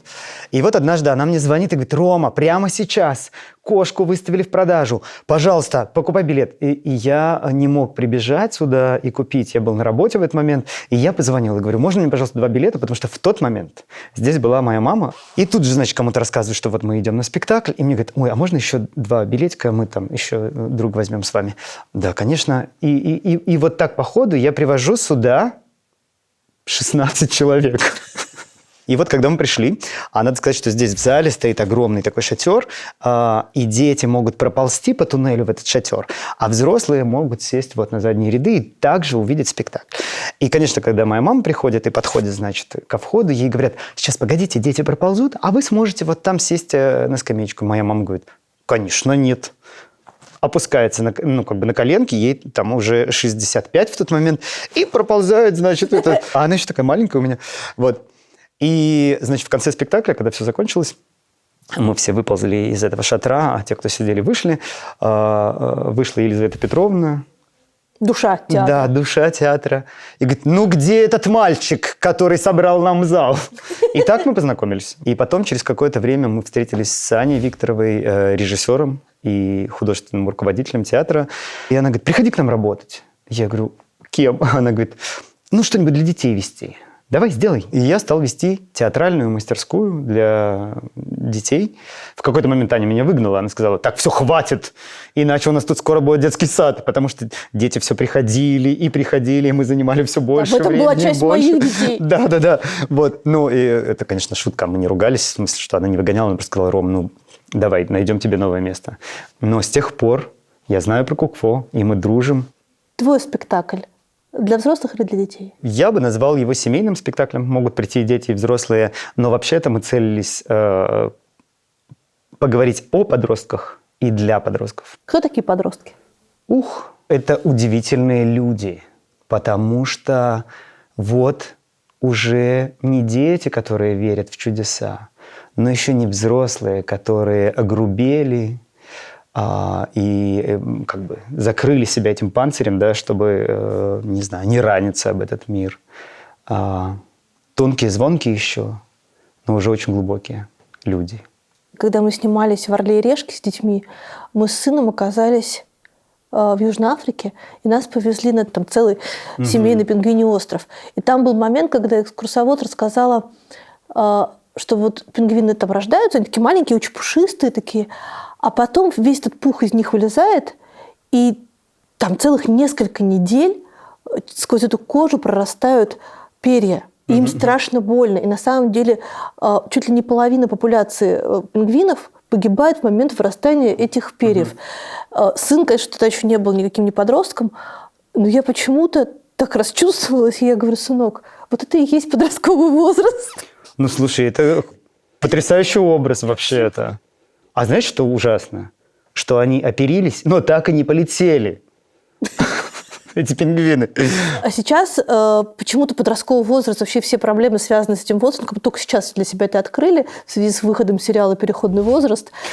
Слушай, нет, конечно же. В целом, как будто бы, вообще человечество не так давно заговорило, да, о детстве, как бы о том, что это отдельный совершенно период в жизни любого человека. Я думаю, каждый родитель, который сталкивается с человеком в этом переходном периоде, начинает задумываться о том, что что-то особенное происходит, читать, смотреть, узнавать. И потом вообще-то у каждого из нас есть этот опыт. И те, кто говорят, я не заметил, или был, значит, не знаю, удобным, послушным и так далее, я думаю, что это какие-то провалы в памяти, по правде говоря, потому что каждый проходит через этот период. Ты сериал смотрел? Да. Мне понравилось, как эта работа сделана с точки зрения искусства кино. Много почитал про это, про то, как об этом говорят. Я обычно не пишу такие тексты, знаешь, когда что-то актуально выходит. И вот Твой учитель педагоги Дима Зицер начинают... написал полотна. И его тоже читал, да. Каким-то вещам удивлялся. Кто-то говорит, посмотрите, какая семья, и вот они справляются с этой болью и этим горем, потому что в их семье есть ребенок, который совершает убийство. И, значит, об этом узнают, и он в заключении. Не знаю, я, конечно, испугался вообще-то этой семьи, потому что кажется, что они сами дети, эти взрослые. Как будто бы они незрелые. В чем это выражается? В том, как они, на мой взгляд, пытаются умалчивать о том, что происходит, или закрывать на это глаза. Кто-то говорит, смотрите, они начинают, как-то стараются, значит, начать новую жизнь, но, кажется, они просто находятся в бесконечном молчании по отношению друг к другу, не признаются в том, что происходит. Давай, если можно, обсудим, это давай. Постепенно. Во-первых, мне кажется, что там довольно неожиданное в этом сериале то, что все происходящее рассказывается с точки зрения убийцы, а не с точки зрения жертвы. Хотя мне, как зрителю, все время хотелось дойти до какой-то точки, которая скажет, что это не он ее убил. Да, я тоже. Первую серию я все время думал, нет, очевидно же, что он сейчас скажет, выяснится, что это не он. Вторая удивительная для меня вещь – это то, что происходит с этим подростком в камере, в тюрьме и в отделении для несовершеннолетних. Вот это «здрасте, простите, пожалуйста, как ты себя чувствуешь?» Это так в России бывает? Я такого не видел. Мы все можем предполагать, и всему давать возможность гипотетически существовать. Все жестче и суше. В смысле, не обязательно это будет грубо, но, прости, пожалуйста, хорошо, такого, конечно, нет. Побеспокоили неудобно, да. А это правда, что для подростков стыд, унижение, нарушение личного пространства гораздо более травматично, чем для взрослого человека? Или для ребенка? Я думаю, все зависит, конечно, от личности, во-первых, да. Все люди очень разные. Но что происходит с подростками? Они переживают не только трансформацию сознания, гормональный фон меняется, и тело трансформируется, и в том числе вырастают те самые перья, руки удлиняются, ноги удлиняются еще. То есть представь, ты живешь, и все по чуть-чуть меняется, и ты не замечаешь, как ты вырастаешь, пока ребенок. А потом вдруг за лето 20 сантиметров в росте, и это все неудобно, и вот одежда уже вот так. Я прям помню, как, знаешь, однажды надел рубашку в школу после лета и думаю, а где вот это вот? И вот это, значит, вот так вот. Потому что, как-то не очень. Так что, конечно, любые вопросы, мне кажется, относительно тела, могут восприниматься болезненно. И особенно, когда говорят, не знаю, как-то критично высказывается в отношении тела подростка, это, может сильно ранить. У тебя прыщи, ты, не знаю, дылда или... коротышка, или что-нибудь, нос вырос, уши выросли. А как тогда человек должен, например, человек-мать, должен сообщить ребенку, что пора пользоваться дезодорантом? Я не думаю, что это время наступает. Знаешь, вот эта история про то, что когда же поговорить про секс? Нет, про секс это как раз проще. А про вот то, что, дружок, что-то от тебя пахнет. Я думаю, что дети, конечно же, не то, что мы им говорим, а то, что мы сами делаем. Да? И если мы, не знаю, следим за гигиеной, пользуемся дезодорантами, говорим об этом, не знаю, спрашиваем, как думаешь, какой аромат мне подойдет? Что-то. То человек, это просто входит в культуру и, не знаю, привычки человека. Вопрос вот в чем. Если у родителя и ребенка доверительные отношения, да, то, конечно, об этом нужно говорить прямо. Если ты скажешь, все, не могу уже больше, вот тебе дезодорант. Да, ну, может быть, это сработает не очень или не сработает. Мы сейчас вот репетировали спектакль этот школьный последние дни, и одна участница, актриса, говорит мне, они очень хотели сделать, до этого они делали док-спектакли, собирали личные истории, истории близких учителей, родителей.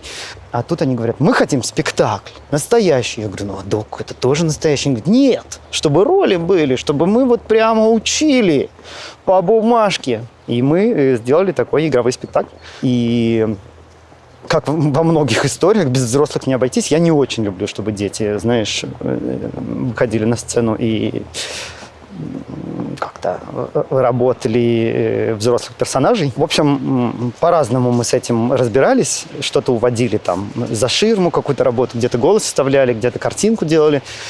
Но всех выходов не удалось избежать. И вот одна участница говорит, там история про семью, которая разводится. И мама, и папа, значит, им очень сложно. И двум девчонкам-дочерям тоже очень сложно. И, значит, девочка, которая играет, мама говорит, Рома, ну у меня не было детей никогда, я не знаю, как это. А я стою и думаю, а крыть нечем. И вдруг говорю ей, ты знаешь, у меня тоже никогда не было детей. И я вообще-то, честно говоря, тоже не знаю, как родитель, ну, как он себя чувствует, что происходит со взрослым человеком, у которого есть ребенок, которому сложно. А вот. Ты воспринимаешь эту претензию, когда тебе, допустим, родители детей в школе ли, или в... Сейчас проедет мужик. Угу. Я так сказала, мужик. А вдруг там сидит какая-нибудь девушка вот с длинными ногтями? Вот бы. Точно, смотри, да. Там девчонка. Вот не видишь, да. Там девчонка? В тракторе за рулем девчонка. Вот это отличная история, да? Оборот. Как ты реагируешь на претензию родителей или в школе? Угу. Вот апельсин. Или там родителей трудных подростков, которым тебе приходится работать уже в специальных учреждениях. Когда, что вы знаете, у вас своих-то детей нет? Я говорю, да, нет. Ну, я и не прихожу как родитель к ним. Я прихожу к ним как педагог. То есть ты, получается, важный взрослый тот самый? Ну, важным взрослым я становлюсь, да, любой педагог, если случается контакт, да, и ребенок или подросток начинает доверять. Ну, это тоже не то, что я пришел и говорю, а я ваш важный взрослый, дорогие друзья, если что, ко мне, пожалуйста, обращайтесь. С секретиками. Вот, да. Вот, уши. Разный опыт, конечно, я уверен, быть родителем-педагогом. Я не родитель и не знаю как-то. Могу только наблюдать. Есть момент, когда человек трансформируется, любой человек, каждый, да, и перестает быть маминым и папиным, становится сам своим, должен наконец-то понять, кто он, зачем, что для него важно, а что не имеет значения, переписать себя, пересочинить себя. Все, мама и папа больше не ориентиры. Не в смысле они плохие на свалку, а кажется, есть что-то, что мне важно изнутри себя. Это изменение, трансформация. Вот. Я очень много читала родительских рецензий. На подростков. Приобрела подростка, хочу поделиться. Распаковка. Да. Родительских рецензий и там английских, и американских. Потому что успех феноменальный не только в России. И родительские рецензии, они сводятся в основном к двум концепциям. Первая концепция, что они его упустили. То есть они занимались своей жизнью и не знали, что, чем занят их ребенок. А вторая концепция, что это проклятые все айфоны и другие, средства связи украли у родителей ребенка. Давай постепенно. Первое.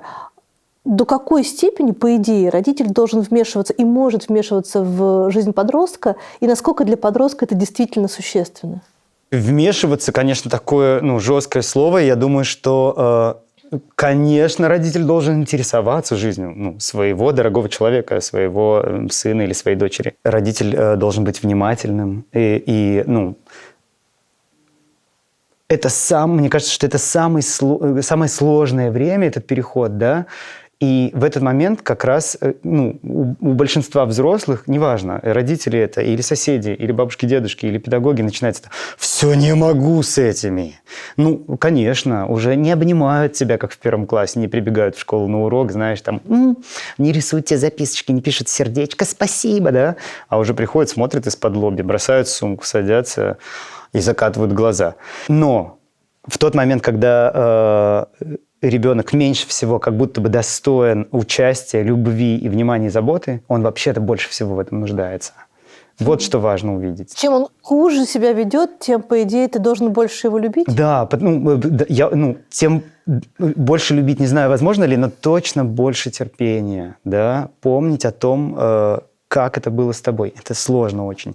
У меня был хороший опыт. Я учился на арт-терапевта, и один из преподавателей, который читал нам курс, был Уда Байер, арт-терапевт, уже очень пожилой человек из Германии. И, значит, пока длился модуль, он каждый раз давал возможность студентам задать вопросы. И я очень хотел задать ему вопрос. Ну, как упустить такую возможность? И все, последняя встреча, последний шанс на вопрос. И кто-то уже спрашивает, он в чат, он говорит, и последний вопрос. Я говорю, можно? Он говорит, да, пожалуйста, конечно. Вопроса у меня нет. И я говорю, скажите, пожалуйста, если бы вдруг вы завтра стали директором школы, ну, вдруг, что бы вы первое сделали? И он замолчал и говорит, первое, что я бы сделал, я бы собрал всех учителей, всех сотрудников школы, я попросил бы их вспомнить, как им было в тот момент, когда они были детьми, учениками. А после этого попросил бы подумать о том, что их вдохновляло, заряжало в этих процессах, да, в этом пространстве, что их радовало, давало силы. А что отнимало силы, расстраивало, разбивало, размазывало, уничтожало? Я говорю, а следующий шаг? Он говорит, и продолжал бы встречаться регулярно, и задавал бы этот вопрос. Я думаю, что ключ вообще-то в нашем опыте. Все, что вне опыта, очень сложно себе представить. Но если ребенку невозможно представить, как это быть взрослым, то взрослому повезло. У него был такой опыт. Память не все сохраняет, к сожалению. Шанс найти эти воспоминания, это шанс найти опору, чтобы пройти сложное время рядом с человеком, который тебе дорог. Как ты попал в апельсин? О, это была потрясающая история. Я работал в приюте «Транзит». Место, где оказываются дети, которые каким-то образом оказались на территории Северо-Западного округа без родителей, документов, не граждане РФ. И вот я там работал, я был социальным педагогом, это называлось, но вообще-то я был учителем, я вел занятия в домашней школе. Это была такая арт-мастерская, это называлось, мое пространство и мои занятия. И в какой-то момент моя подруга говорит, ой, сегодня будет лекция очень интересного человека, пойди, кажется, тебе будет интересно. Я говорю, а для кого? Она говорит, для училок вообще, про то, как работать, значит. Я думаю, ну класс, пойду. Первое, с чего он начал, он говорит, ну мы училки с вами. И я подумал, ну дерзко. Там учителя сидели постарше, чем я в тот момент. Ну из моего детства слово «училка» было, конечно, оскорбительным. И я подошел к нему после лекции и говорю, я хочу так же. Где? Он говорит, ну есть места. Может быть, мы запустим такой курс, значит, в школе у меня. Он немножко рассказывал про апельсин. И я, конечно, достал его просто письменными сообщениями, что когда будет. И он открыл курс. Этот курс длился год. Довольно много у нас было там этих людей, которые хотели что-то про гуманистический подход в педагогике и про неформальное образование узнать. И когда все заканчивалось в мае, он говорит, ну какие у тебя планы? Я говорю, на лето или на жизнь? Он говорит, ну и на лето, и на жизнь. Я говорю, ну летом я все лето, значит, где-то работаю в разных местах. С сентября планирую работать в школе «Апельсин». И он смотрит на меня и говорит, расскажи мне про это, хорошо? В школе «Апельсин» есть такие люди, которые называются друзья. Все мои близкие шутили, что, Ром, ты что, за деньги дружишь? Вообще, «Апельсин» похож на семью, да? Там взрослые люди, это такие, не знаю. С каждым ребенком так можно? Или это только такие какие-то... Особые дети? Ну да. Ну, я думаю, что сложность как бы скрывается в опыте, который был у человека. как объяснить человеку, который считает, что кирпичом по голове дал, и проблемы решены, да? Как ему объяснить, что можно поговорить? Когда приходили дети, которые учились до этого в обычных школах, им сносит крышу первое время. Что можно не ходить никуда? Пока! А те, кто выросли, потому что апельсин начинается же вообще-то с детского сада, те, кто выросли в понимании того, что они могут что-то выбирать, они могут задавать вопросы любые, они могут не соглашаться, тем, конечно, проще гораздо. А куда пойдут дальше дети, выращенные в таких, ну, с моей точки зрения, довольно тепличных условиях? Ну, я тоже так думал, честно говоря, в тепличных условиях. Тоже Ну, видишь, огромный. солнце выглядывает, и я тебе сейчас скажу. Давай. Ну, во-первых, эти дети выходят и уходят, и живут в этом мире. Я знаю, что один из воспитанников, учеников школы, который учился, когда я еще пришел, вот он уже вырос, и он работает в школе, например. Он живет на той же улице, что и я, и мы иногда встречаемся. И он тоже занимается театром, и раньше он был актером, который участвовал в спектаклях школьных, а теперь он вот педагог сам. Хорошо, Смотри, а если бы он человек- попал под мобилизацию? Да, слушай, а любой, кто попал бы, да, не любой такой, нормально, я знаю, как это решается. Это, мне кажется, важная история. Это не значит, что, там, не знаю, дети из какой-то, не знаю, особенной школы, да, или особенной тусовки, или особенного контекста не знают других языков. Что они такие: ой, на меня накричали в транспорте, и я сразу погиб, сердце разорвалось, потому что на меня до этого никто не кричал. Эта история не про тепличные Ну, условия. это не мир розовых пони, как это Нет, называют. Нет. Мне кажется, мы становимся сильнее не только, когда нас ломают, знаешь, об забор, или нами ломают забор какой-нибудь, а и тогда, когда мы учимся или пробуем ошибаться, пробуем строить гипотезы и проверять их. Но не выглядит это лишним элементом в системе, в которой норма – это там война, мобилизация, там, ну и так далее. Быть человечным? Нет, я думаю, нет. У моей мамы была крестная, как она ее называла. Она при этом была ее тетей. Из всех бабушек и дедушек, которые были в моей жизни, она была самая сияющая, легкая. И, конечно, жизнь ее была тяжела, как и у многих. Но что бы ни случалось, эти слова прям до сих пор звучат внутри меня. Она говорила: ну что, теперь лечь и умереть? Вставала и шла доить корову или козу. Ну что теперь, лечь и умереть? Если мне точно не находить чего-то, за что я могу зацепиться, пробегать, не обращая внимания на зеленую траву и цветы из-под снега, то как будто бы лечь и умереть остается. Я использую как референс этот сериал «Переходный возраст», потому что там много действительно важных штук, касающихся взаимоотношений взрослых и подростков. Школа там выглядит реально как тюрьма. Тюрьма выглядит приятно. Неожиданно, да, это есть такой контраст. А школа выглядит как какая-то передержка, куда родители запихивают своих детей, не понимая до конца, что там с ними происходит, и не отдавая себе отчет в том, насколько бывают там унизительными взаимоотношения в классе, насколько взрослым, которые учат их детей, пофиг, что они делают на самом деле, насколько заформализованы все вот эти взаимоотношения, протоколы, там, которые они пишут, наказания, или даже сочувствие, насколько это все просто по работе. Как родитель может узнать, действительно ли там хорошо в школе или нет?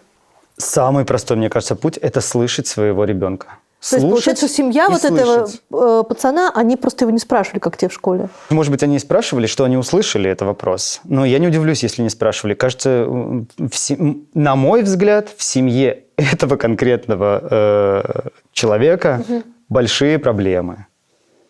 Кажется, они не умеют друг друга... Они не умеют точно говорить. Возможно, они говорить не умеют, потому что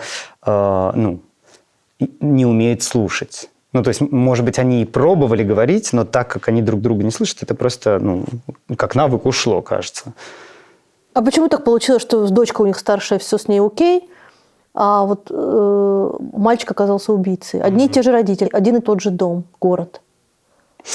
Я не психиатр, но у меня вообще есть ощущение, что с сыном что-то происходит. То есть у него, понятно, что там все работает на то, чтобы он срывался. Он же уходит в эту вспышка гнева у него просто происходит, он включается, и уже перестает себя контролировать. То есть это необычная для подростка реакция, это все-таки уже какая-то медицинская проблема? У меня есть такое ощущение. Какие-то проблемы у него есть, как будто бы. Потому что мне кажется, что всех триггернуло еще так, потому что приложили этот трафарет к себе.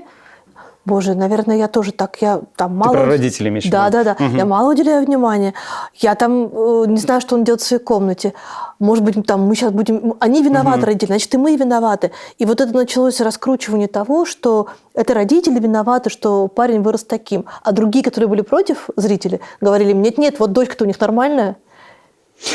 У тебя 4... Они же все разные, правда? Да. Ты как-то специально делал, чтобы был и такой, и сякой, и так, и так? С одинаковыми было бы удобнее. Может, я тебе говорю. Да? Я думаю, что на человека очень многое влияет, не только родители. Какой-то опыт. Вообще мы очень мало знаем про героя. Мы почти ничего не знаем про жертву, да, кроме того, что эта девочка стольки-то лет, что у нее есть мама. Но мы и про героя очень мало знаем. Как проходило его детство, что случалось, что происходило. Так же, как и про сестру, да. Бесконечное, на мой взгляд, количество факторов, которые могли определить ту ситуацию, в которой он оказался, или привести к ней. А можешь ты оценить влияние гаджетов на вот эту перемену? То есть ты 20 лет занимаешься подростками. И вот за эти 20 лет количество гаджетов сильно прибавилось, и количество времени... С 0 примерно. А сейчас без мобильного телефона трудно себе представить человека. И дети проводят в них очень много времени. Например, у меня нет пароля от мобильных телефонов никого из детей. И я все время мучаюсь, правильно ли это. Потому что, с одной стороны, это их территория, а с другой стороны... вроде как мама я должна контролировать. А если я буду контролировать, то получается, что я им не доверяю, и я нарушаю их границы.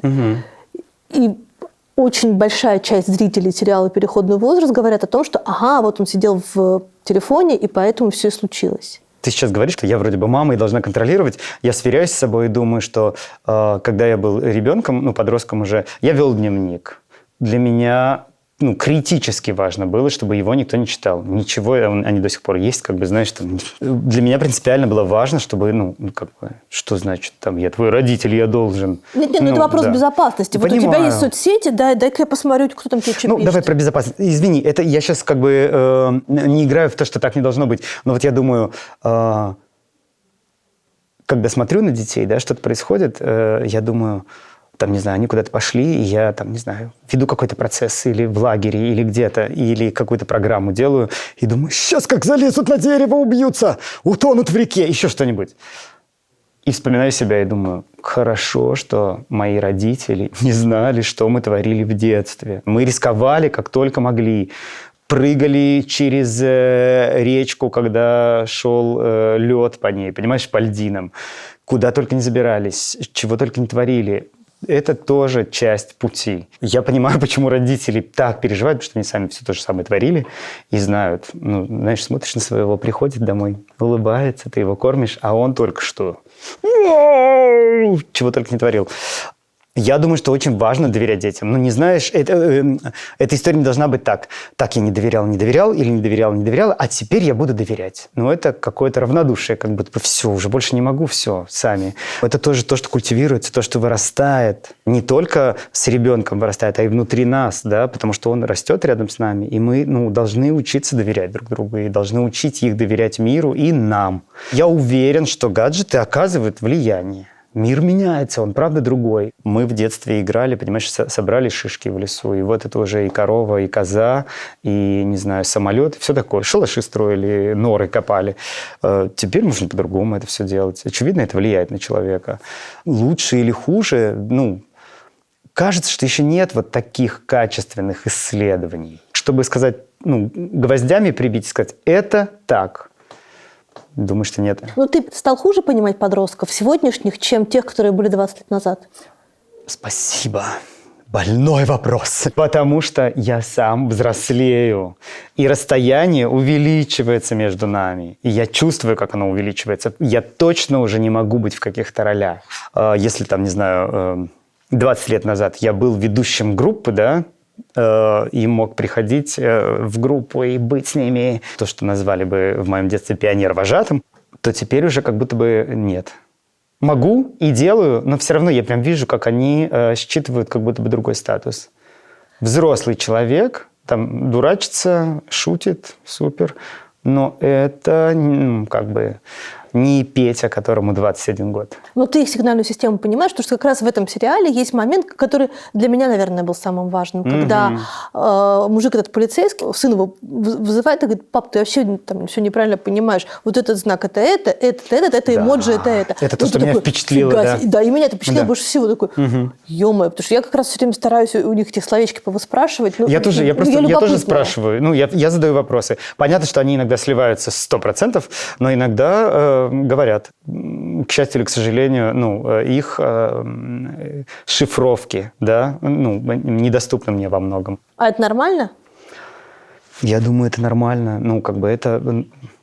Это то, что есть, то, что время принесло нам, выбросило на берег. Надо научиться как-то с этим жить. Но совершенно точно не застревать, знаешь, в прошлом и не говорить: так не было, поэтому не должно быть. Все. В каком-то смысле взрослые в какой-то момент оказываются в уязвимой позиции, потому что они вынуждены исследовать новый мир, новые земли и приспосабливаться. Дети тоже приспосабливаются, но как будто бы мы выросли в другом мире, а он так стремительно меняется, и они во многом гораздо более адаптивны, чем мы.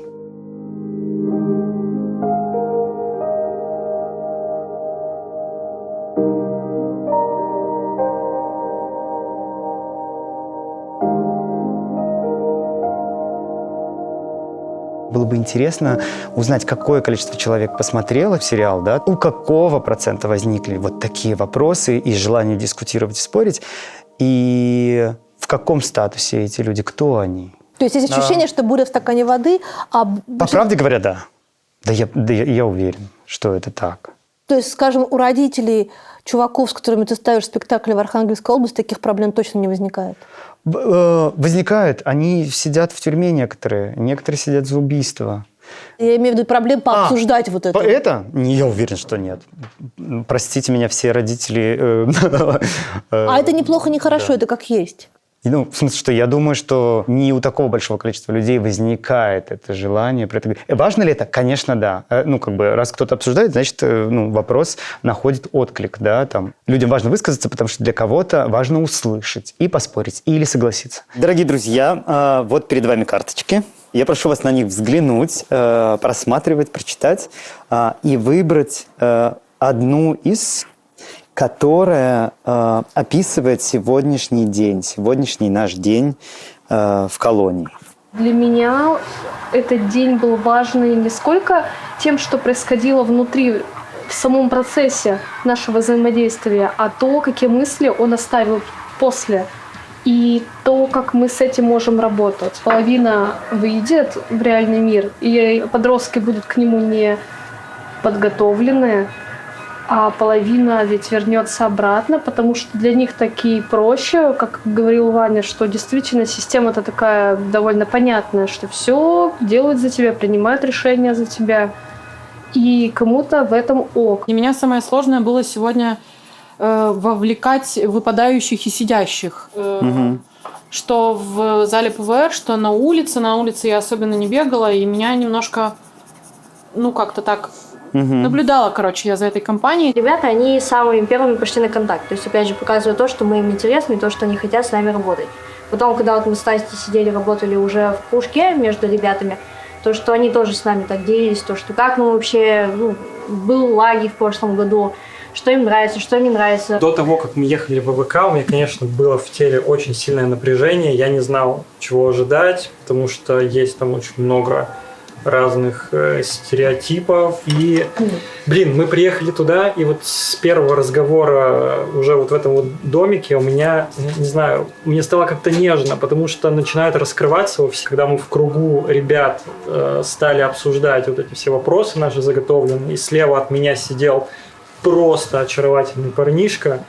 И, я не знаю, там, начиная со взгляда и заканчивая тем, как он задавал вопросы. Для меня самое впечатляющее, это правда то, о чем я думала, пока ехала, это то, сколько красивых там молодых людей. Лиска, потеряли мы тебя. Меня вынесло, когда Вера Владимировна сказала, 80% наших возвращаются в колонии. Возможно, делая, стараясь, мы, правда, позволяем им думать, что так будет везде. Вот. И что это отличное место вообще-то. Те же самые вопросы, что у тебя. Можем, как можем и можем ли. Вот. Такое. Это надо подумать. А назови 3 книжки про подростков, которые, тебя потрясли. Первая неожиданная, она как будто вообще в целом про школу вверх по лестнице, ведущей вниз. Я прочитал ее летом, во время каникул, и помню, что не мог оторваться, и читал ее просто запоем. И я подумал, знаешь, что тогда? И это было, самозабываемое пророчество. Я подумал, вот бы поработать в школе, вот бы побыть учителем. Может быть, не об этом надо думать было, а о том, чтобы в космос полететь. Вторая книга, которая меня очень тронула, это сборник дневниковых записей, писем учеников Эрин Груэлл, который называется «Писатели свободы», по которой был снят фильм. Меня очень впечатлило и тронуло, как это описано, и что это за истории, и что они вернулись спустя 10 лет или 15 к этому, и еще раз написали. И третья, сейчас камни полетят с небес, но это, мне кажется, Макаренко, педагогическая поэма. Я читал и плевался, злился, и все равно читал, понимаешь, не мог остановиться. Готов долго и со многими спорить про это. Но там было то, что меня задело. И что это самое главное, что меня тронуло, что подростки, которые там описываются, умели находить общий язык с разными друг другом. Это было очень сложное историческое время. Было огромное количество детей без семей и дома, беспризорников, одиноких, брошенных. И мне в этот момент кажется, что это край, что ничего из этого невозможно. Однажды в одной из спецшкол я встретил юношу, которому было почти 18. И вот он, там отбывал наказание и должен был переходить во взрослую колонию. Он был по-настоящему страшный человек. И в какой-то момент в разговоре с социальным педагогом она говорит, согласна с вами, он очень страшный. Быть рядом с ним почти невозможно. Вот эта какая-то энергия, которую он источает, от нее холодеет все. Он грозил мне изнасилованием даже, представляешь, в разговоре. И она говорит, но его бросали 3 раза. При рождении отказались, взяли в 3 года, в 5 отказались, 5. В 7 взяли и в 9 отказались. 3 раза люди бросали его. Представляешь? Он социализирован так, как он умеет. Он приспособился жить в этом мире. Быть жестоким, чтобы никто больше такого с ним не сделал, никто его не предал. И мне кажется, что в тот момент было очень много таких, детей. И сколько угодно, и про разное я готов спорить, да, читая Макаренко. Но то, что эта книга пролила свет, это как исторический документ, на то, что с этим можно было что-то сделать, просто помогает мне не опускать руки. Я думаю, даже тогда можно было. А ты не думаешь, что вот эти методы, описанные Макаренко, я просто, как говорится, хорошо сама знаю, потому что моя бабушка уважала очень педагогическую поэму и многое из этого пыталась воплотить в жизнь. Не все ей удалось, слава богу. Вот. Поэтому, видимо, мы здесь и сидим. Вот, но нет, а при этом моя бабушка была одним из самых лучших людей на Земле. Вот это время, действительно. Не кажется ли тебе, что система воспитания, система отношения к этим подросткам такая, которых лишали семьи, лишали бэкграунда, лишали знания о том, кто они, откуда они, и ковали из них советских людей? Это жесть. Это причина, а все остальное следствие. Нет, не уверен. А что важнее, родина или семья? Семья, конечно. Ну, так у Макаренко-то по-другому. Ну, я тебе и говорю, это важно. Я про камни предупредил, что они на нас посыпятся. А во-вторых, там много ужасного описано. Не просто с чем можно спорить, а просто ужасного. Потому что, ты права, он кует из них, значит, вот этих вот патриотичных, верных делу, значит, партии людей. И они творят и чудовищные вещи, там, которые описываются как вот молодцы, пошли кузнеца этого, значит, хоть, и забрали у него все. Меня трясло прям всего в этот момент, потому что мою семью раскулачили. Но как бы это описать? Вот все не черное и белое. Что я в тот момент, когда я говорю, что я нахожу в этом надежду продолжать, я не имею в виду, надо буквально взять на вооружение то, что он делал, а что есть инструменты. Не эти бери инструменты, просто помни, что есть способы справляться. Посмотри на это как на исторический документ. Когда я приехал в Петербург, в тот момент как раз еще не было телефонов мобильных. И чтобы позвонить домой родителям, я ехал из общаги на Озерках до Горьковской, потому что там был переговорный пункт. При этом я звонил соседке, которая говорила... Через 5 минут шла к моим, значит, домой, звала их, через 5 минут я перезвонил. И вот на станции метро Горьковская, еще старой в тот момент, не перестроенной, я часто встречал подростков, которые буквально нюхали клей. Они сидели с пакетиками, и клей там был внутри. И они были все, я сказал, подростков, детей я встречал, они были все очень маленькие, может, они просто не выросли, я не знаю. Но казалось, что им лет 6-7. И это первое открытие, потому что, ну, несмотря на всю тяжесть 90-х в деревне, ну, как бы на севере, куда ничего не доезжало, да, не доходило, как бы, и мы жили там своим хозяйством, я не видел детей брошенных и не видел бездомных. В Петербурге этого было всего вау, навалом. И момент, который, ну, все переломил внутри меня, я очередной раз приехал, выхожу из метро, сидят эти дети, и идет наряд в тот момент еще милиции, и я думаю, сейчас что-то произойдет. Ну, может, они как-то их заберут и куда-то определят, вот. А они мимо прошли. И я думаю, ну, как бы, какой-то шанс есть у этих, ну, ребят, что, ну, как-то кто-то на них внимание обратит. И я нашел фонд, который занимался детьми, в том числе детьми, которые, там, не знаю, беспризорники и так далее. И так как я ничего не умел, в принципе, делать, кроме того, что рисовал с утра до ночи в университете, я сказал, я буду с ними рисовать, творчеством заниматься. И стал работать. 3 года назад я сидел в кафе, и когда собирался выходить, ко мне подошла женщина и говорит, Рома, это ты, ты? Я говорю, я Рома, но может быть не тот. Она говорит, кажется, тот. Я говорю, кто ты или вы? Она говорит, ну, ты не помнишь, конечно, а помнишь? И называет там 2000, я не знаю какой, 3-й год. Помнишь, я ходила, ну, к тебе на занятия. Ну, вот тогда у нас еще была такая банда, как бы группа девчонок, которая просто... И я вспоминаю, мне было... Сколько тогда? 22, 21. А им было, там, не знаю, а может быть, даже мне меньше. Ну, короче, у нас разница была несколько лет. И вот она уже женщина взрослая. И подошла, мы не виделись, но с тех пор там... То есть она вот с тех ступенек. Да. И, ну, они были девчонки-бандюганки такие, просто каждого. Рома, если что, скажи. Такие, представляешь, амазонки. Но при этом творили всякое. Я говорю, ну что, сейчас нарисуем на большом листе.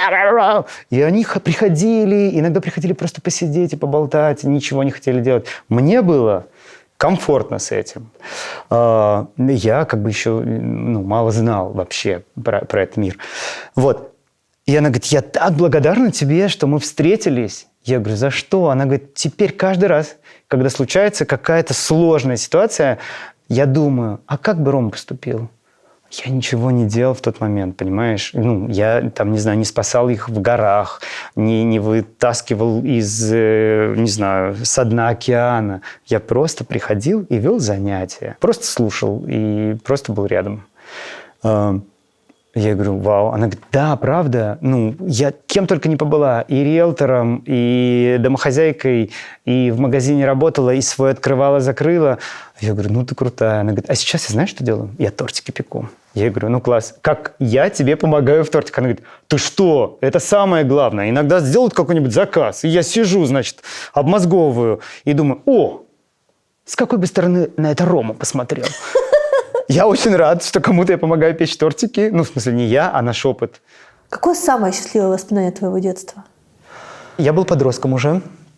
И весна на севере – это чудо. Потому что начинает светить солнце. Еще морозно, но солнце уже пригревает. И в этот момент на открытых участках происходит волшебство со снегом. Снег тает днем, ночью подмораживает, и на снегу появляется наст. И по нему можно ходить, он держит твой вес, и благодаря этому ты можешь оказаться в самых каких-то невероятных местах, не знаю, в поле выбежать. Ты так не выбежишь зимой, просто утонешь в сугробе. А тут ты можешь ходить. И как-то утром, в воскресенье, я уже подросток, мне было лет 13 или 14, меня будет мама утром в воскресенье, ни свет ни заря, говорит, вставай. Конечно, нет. Я, во-первых, пока уже, дорогая моя, я тебя не очень слушаю. Во-вторых, что значит воскресенье вставать? Это было 6 с чем-то. Она говорит, пошли кататься на санках. Я не знаю, как она меня уговорила. Вообще это стерлось из памяти, почему я пошел. Но это было волшебство. Там холмистая местность. Если забраться высоко на холм, которые очищены от леса, да, и стали уже сельхозземлями, то вообще это можно катиться вот так. 20 минут. И мы с моей мамой, она родила меня поздно, ей было 34, то есть уже взрослая, серьезная женщина вообще-то, взяли деревянные сани, на которых возили дрова, пошли, это нужно было выйти из поселка, пройти как раз это самое кладбище, значит, подняться все деревни на холмах, значит, к одной из деревень, и мы катались. И это было чудо. Мы столько смеялись. И потом выплевывали, знаешь, эти травки, которые торчат из снега. Мы едем, ржем, и, конечно, нам все летят семена в рот. И когда я ее спрашиваю, ты помнишь? Она говорит, да. Я говорю, а почему ты это сделала? Она говорит, не знаю, просто хотела на санках покататься. Насколько важно человеку в своем детстве иметь эти точки опоры, на которые ты потом можешь вернуться, и тебе очень горько? И что делать людям, у которых их нет? Первая часть вопроса очень простая. Важен ли дому фундамент? Конечно, важен. Даже если это просто 4 камня по углам, как на севере строили бревенчатые избы, да, главное положить сруб, первый венец на эти 4 камня. Это то, что будет, опорой всегда. Что делать человеку, у кого их нет? Это чем-то можно компенсировать?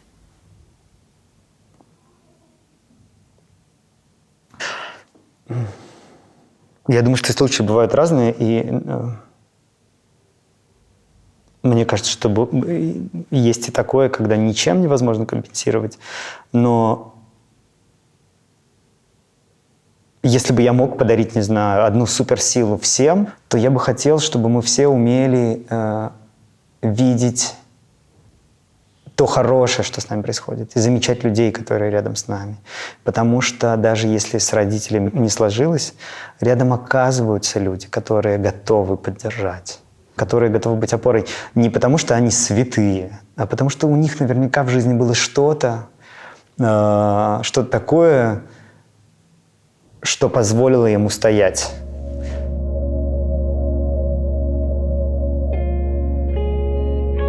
Мне кажется, что наша сложность в том, что мы от боли слепнем и глохнем часто, закрываемся и не позволяем проникнуть в нас тому светлому и хорошему, что есть.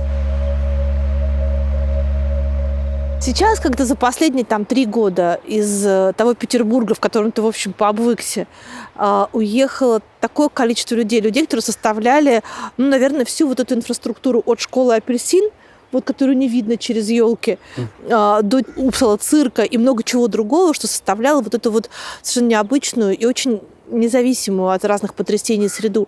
Есть у тебя чувство одиночества и того, что теперь уже не сдвинуть эту глыбу с места? Одиночества, наверное, нет, потому что остаются связи, Есть ощущение, что это, знаешь, такой сезон отпусков, когда все уезжают из города, вот, и ты вообще-то тоже должен был бы уехать, но ты остаешься и ждешь, сейчас сказать в пустом городе, наверное, неправильно, но таком в городе, где не так много тех, кому ты мог пойти, позвонить, написать, встретиться, отправиться в кино или на прогулку.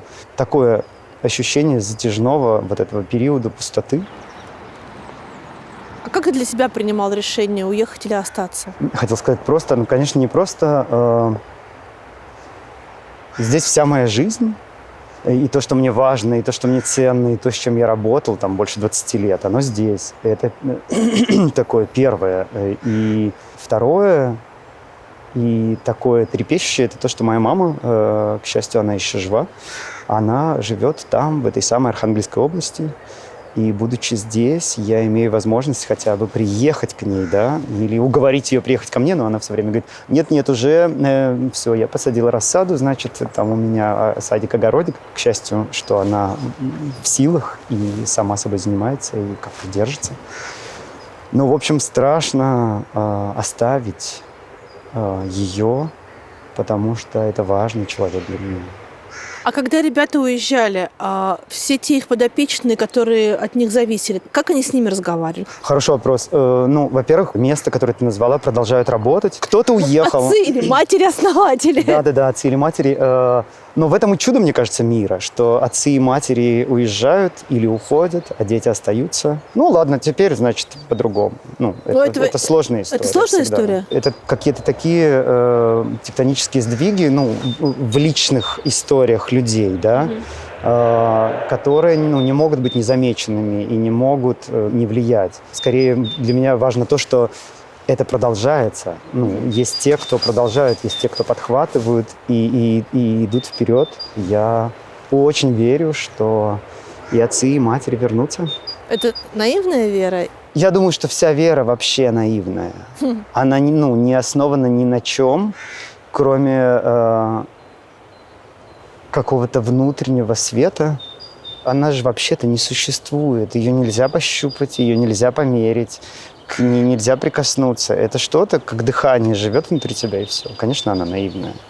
Конечно, она как туман, знаешь, в августе. Только что был, уже нет. Но я думаю, что я вообще во многом наивный человек. Такие, наверное, люди только идут в ту сферу, которой ты занимаешься. Остальные говорят, вы наивный? Нет. Все, пока. Веришь в коллективную ответственность? Нет. Почему? Эти разговоры давно идут, и сразу мне было понятно, что я точно не готов никому предъявлять такое, но и, знаешь, и сам отвечать за такое, за то, что я оказался частью какого-то большого сообщества или общества, где какие-то его члены творят чудовищные дела, что я, даже не то, что должен, а могу за это отвечать. Нет, не верю. Против.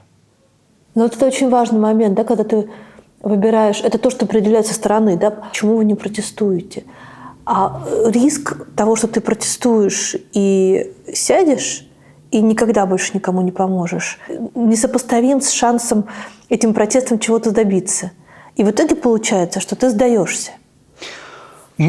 Понятно, что и таких мыслей очень много, и разговоров. Ты думаешь очень об много, этом, да? Конечно, да.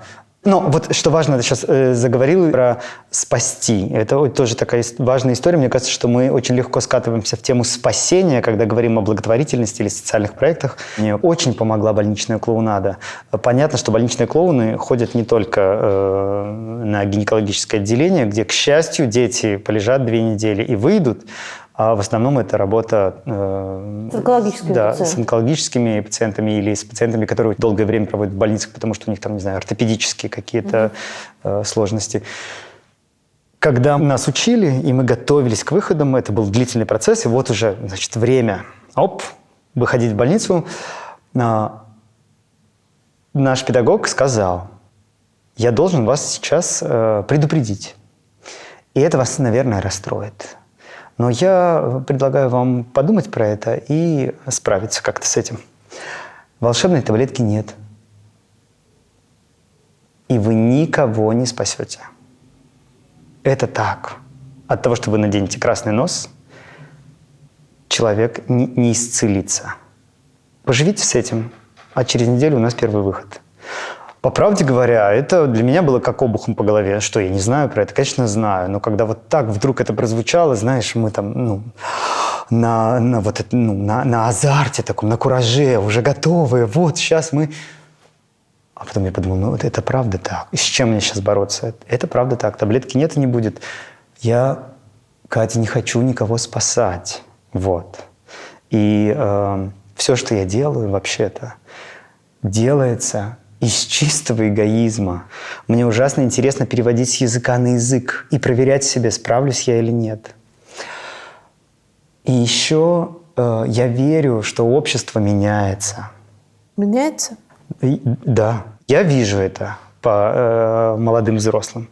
И это точно долгий и очень трудный путь. Но, кажется, только по нему и стоит идти.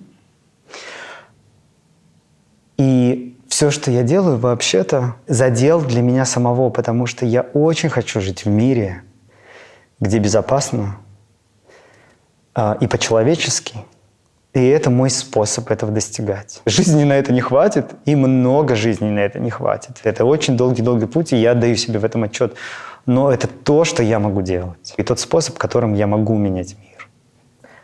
С точки зрения педагогической, с точки зрения человеческой, как ты считаешь, в какой момент человек должен принимать, что добро, скорее всего, не побеждает зло?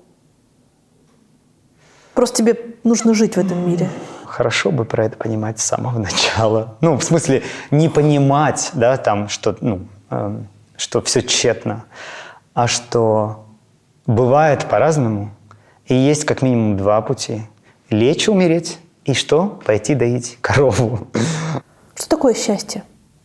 Иметь возможность быть тем, кто мы есть, быть собой и не огребать за это. Воплотить то, что есть суть человека. Кажется, это счастье. Что такое любовь?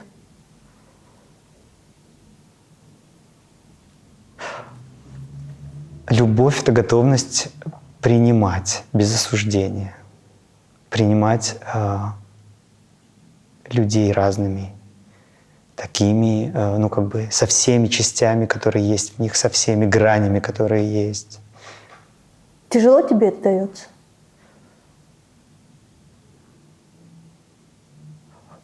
Знаешь что? Спасибо, что ты напомнила про детство и про счастливое детство. Я вообще-то думаю, что чем старше я становлюсь, тем счастливее мое время. Многое ушло, как будто бы отвалилось как ненужное. Знаешь, какая-то суета и тревога, и попытка все успеть. С другой стороны, пришло осознание, что вокруг мир, моя жизнь подарила мне огромное количество встреч и людей. Некоторые сейчас со мной, да, некоторых уже нет. Как будто бы чем дальше, тем любить легче.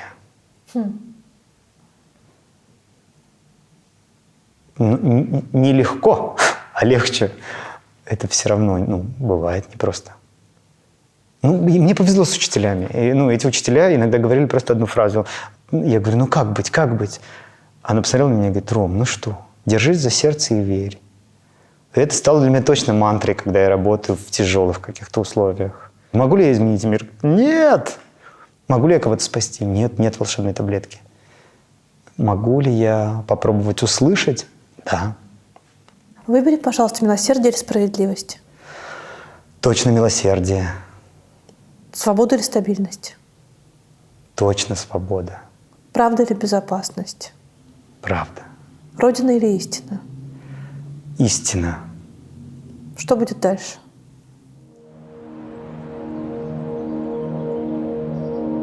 Как бы ни было больно, за зимой приходит весна. И все, что умерло, восстает. Цветы, которые мы видели сегодня из-под снега, проснулись. Потом будет лето, потом осень. И осень подарит плоды. Что меня удивляет, я все знаю, знаю ботанику, да, как цветок заканчивается плодами и потом семенами. И эти мертвые штуки без сердцебиения падают в землю и лежат там, пока не придет время. Дальше придет время.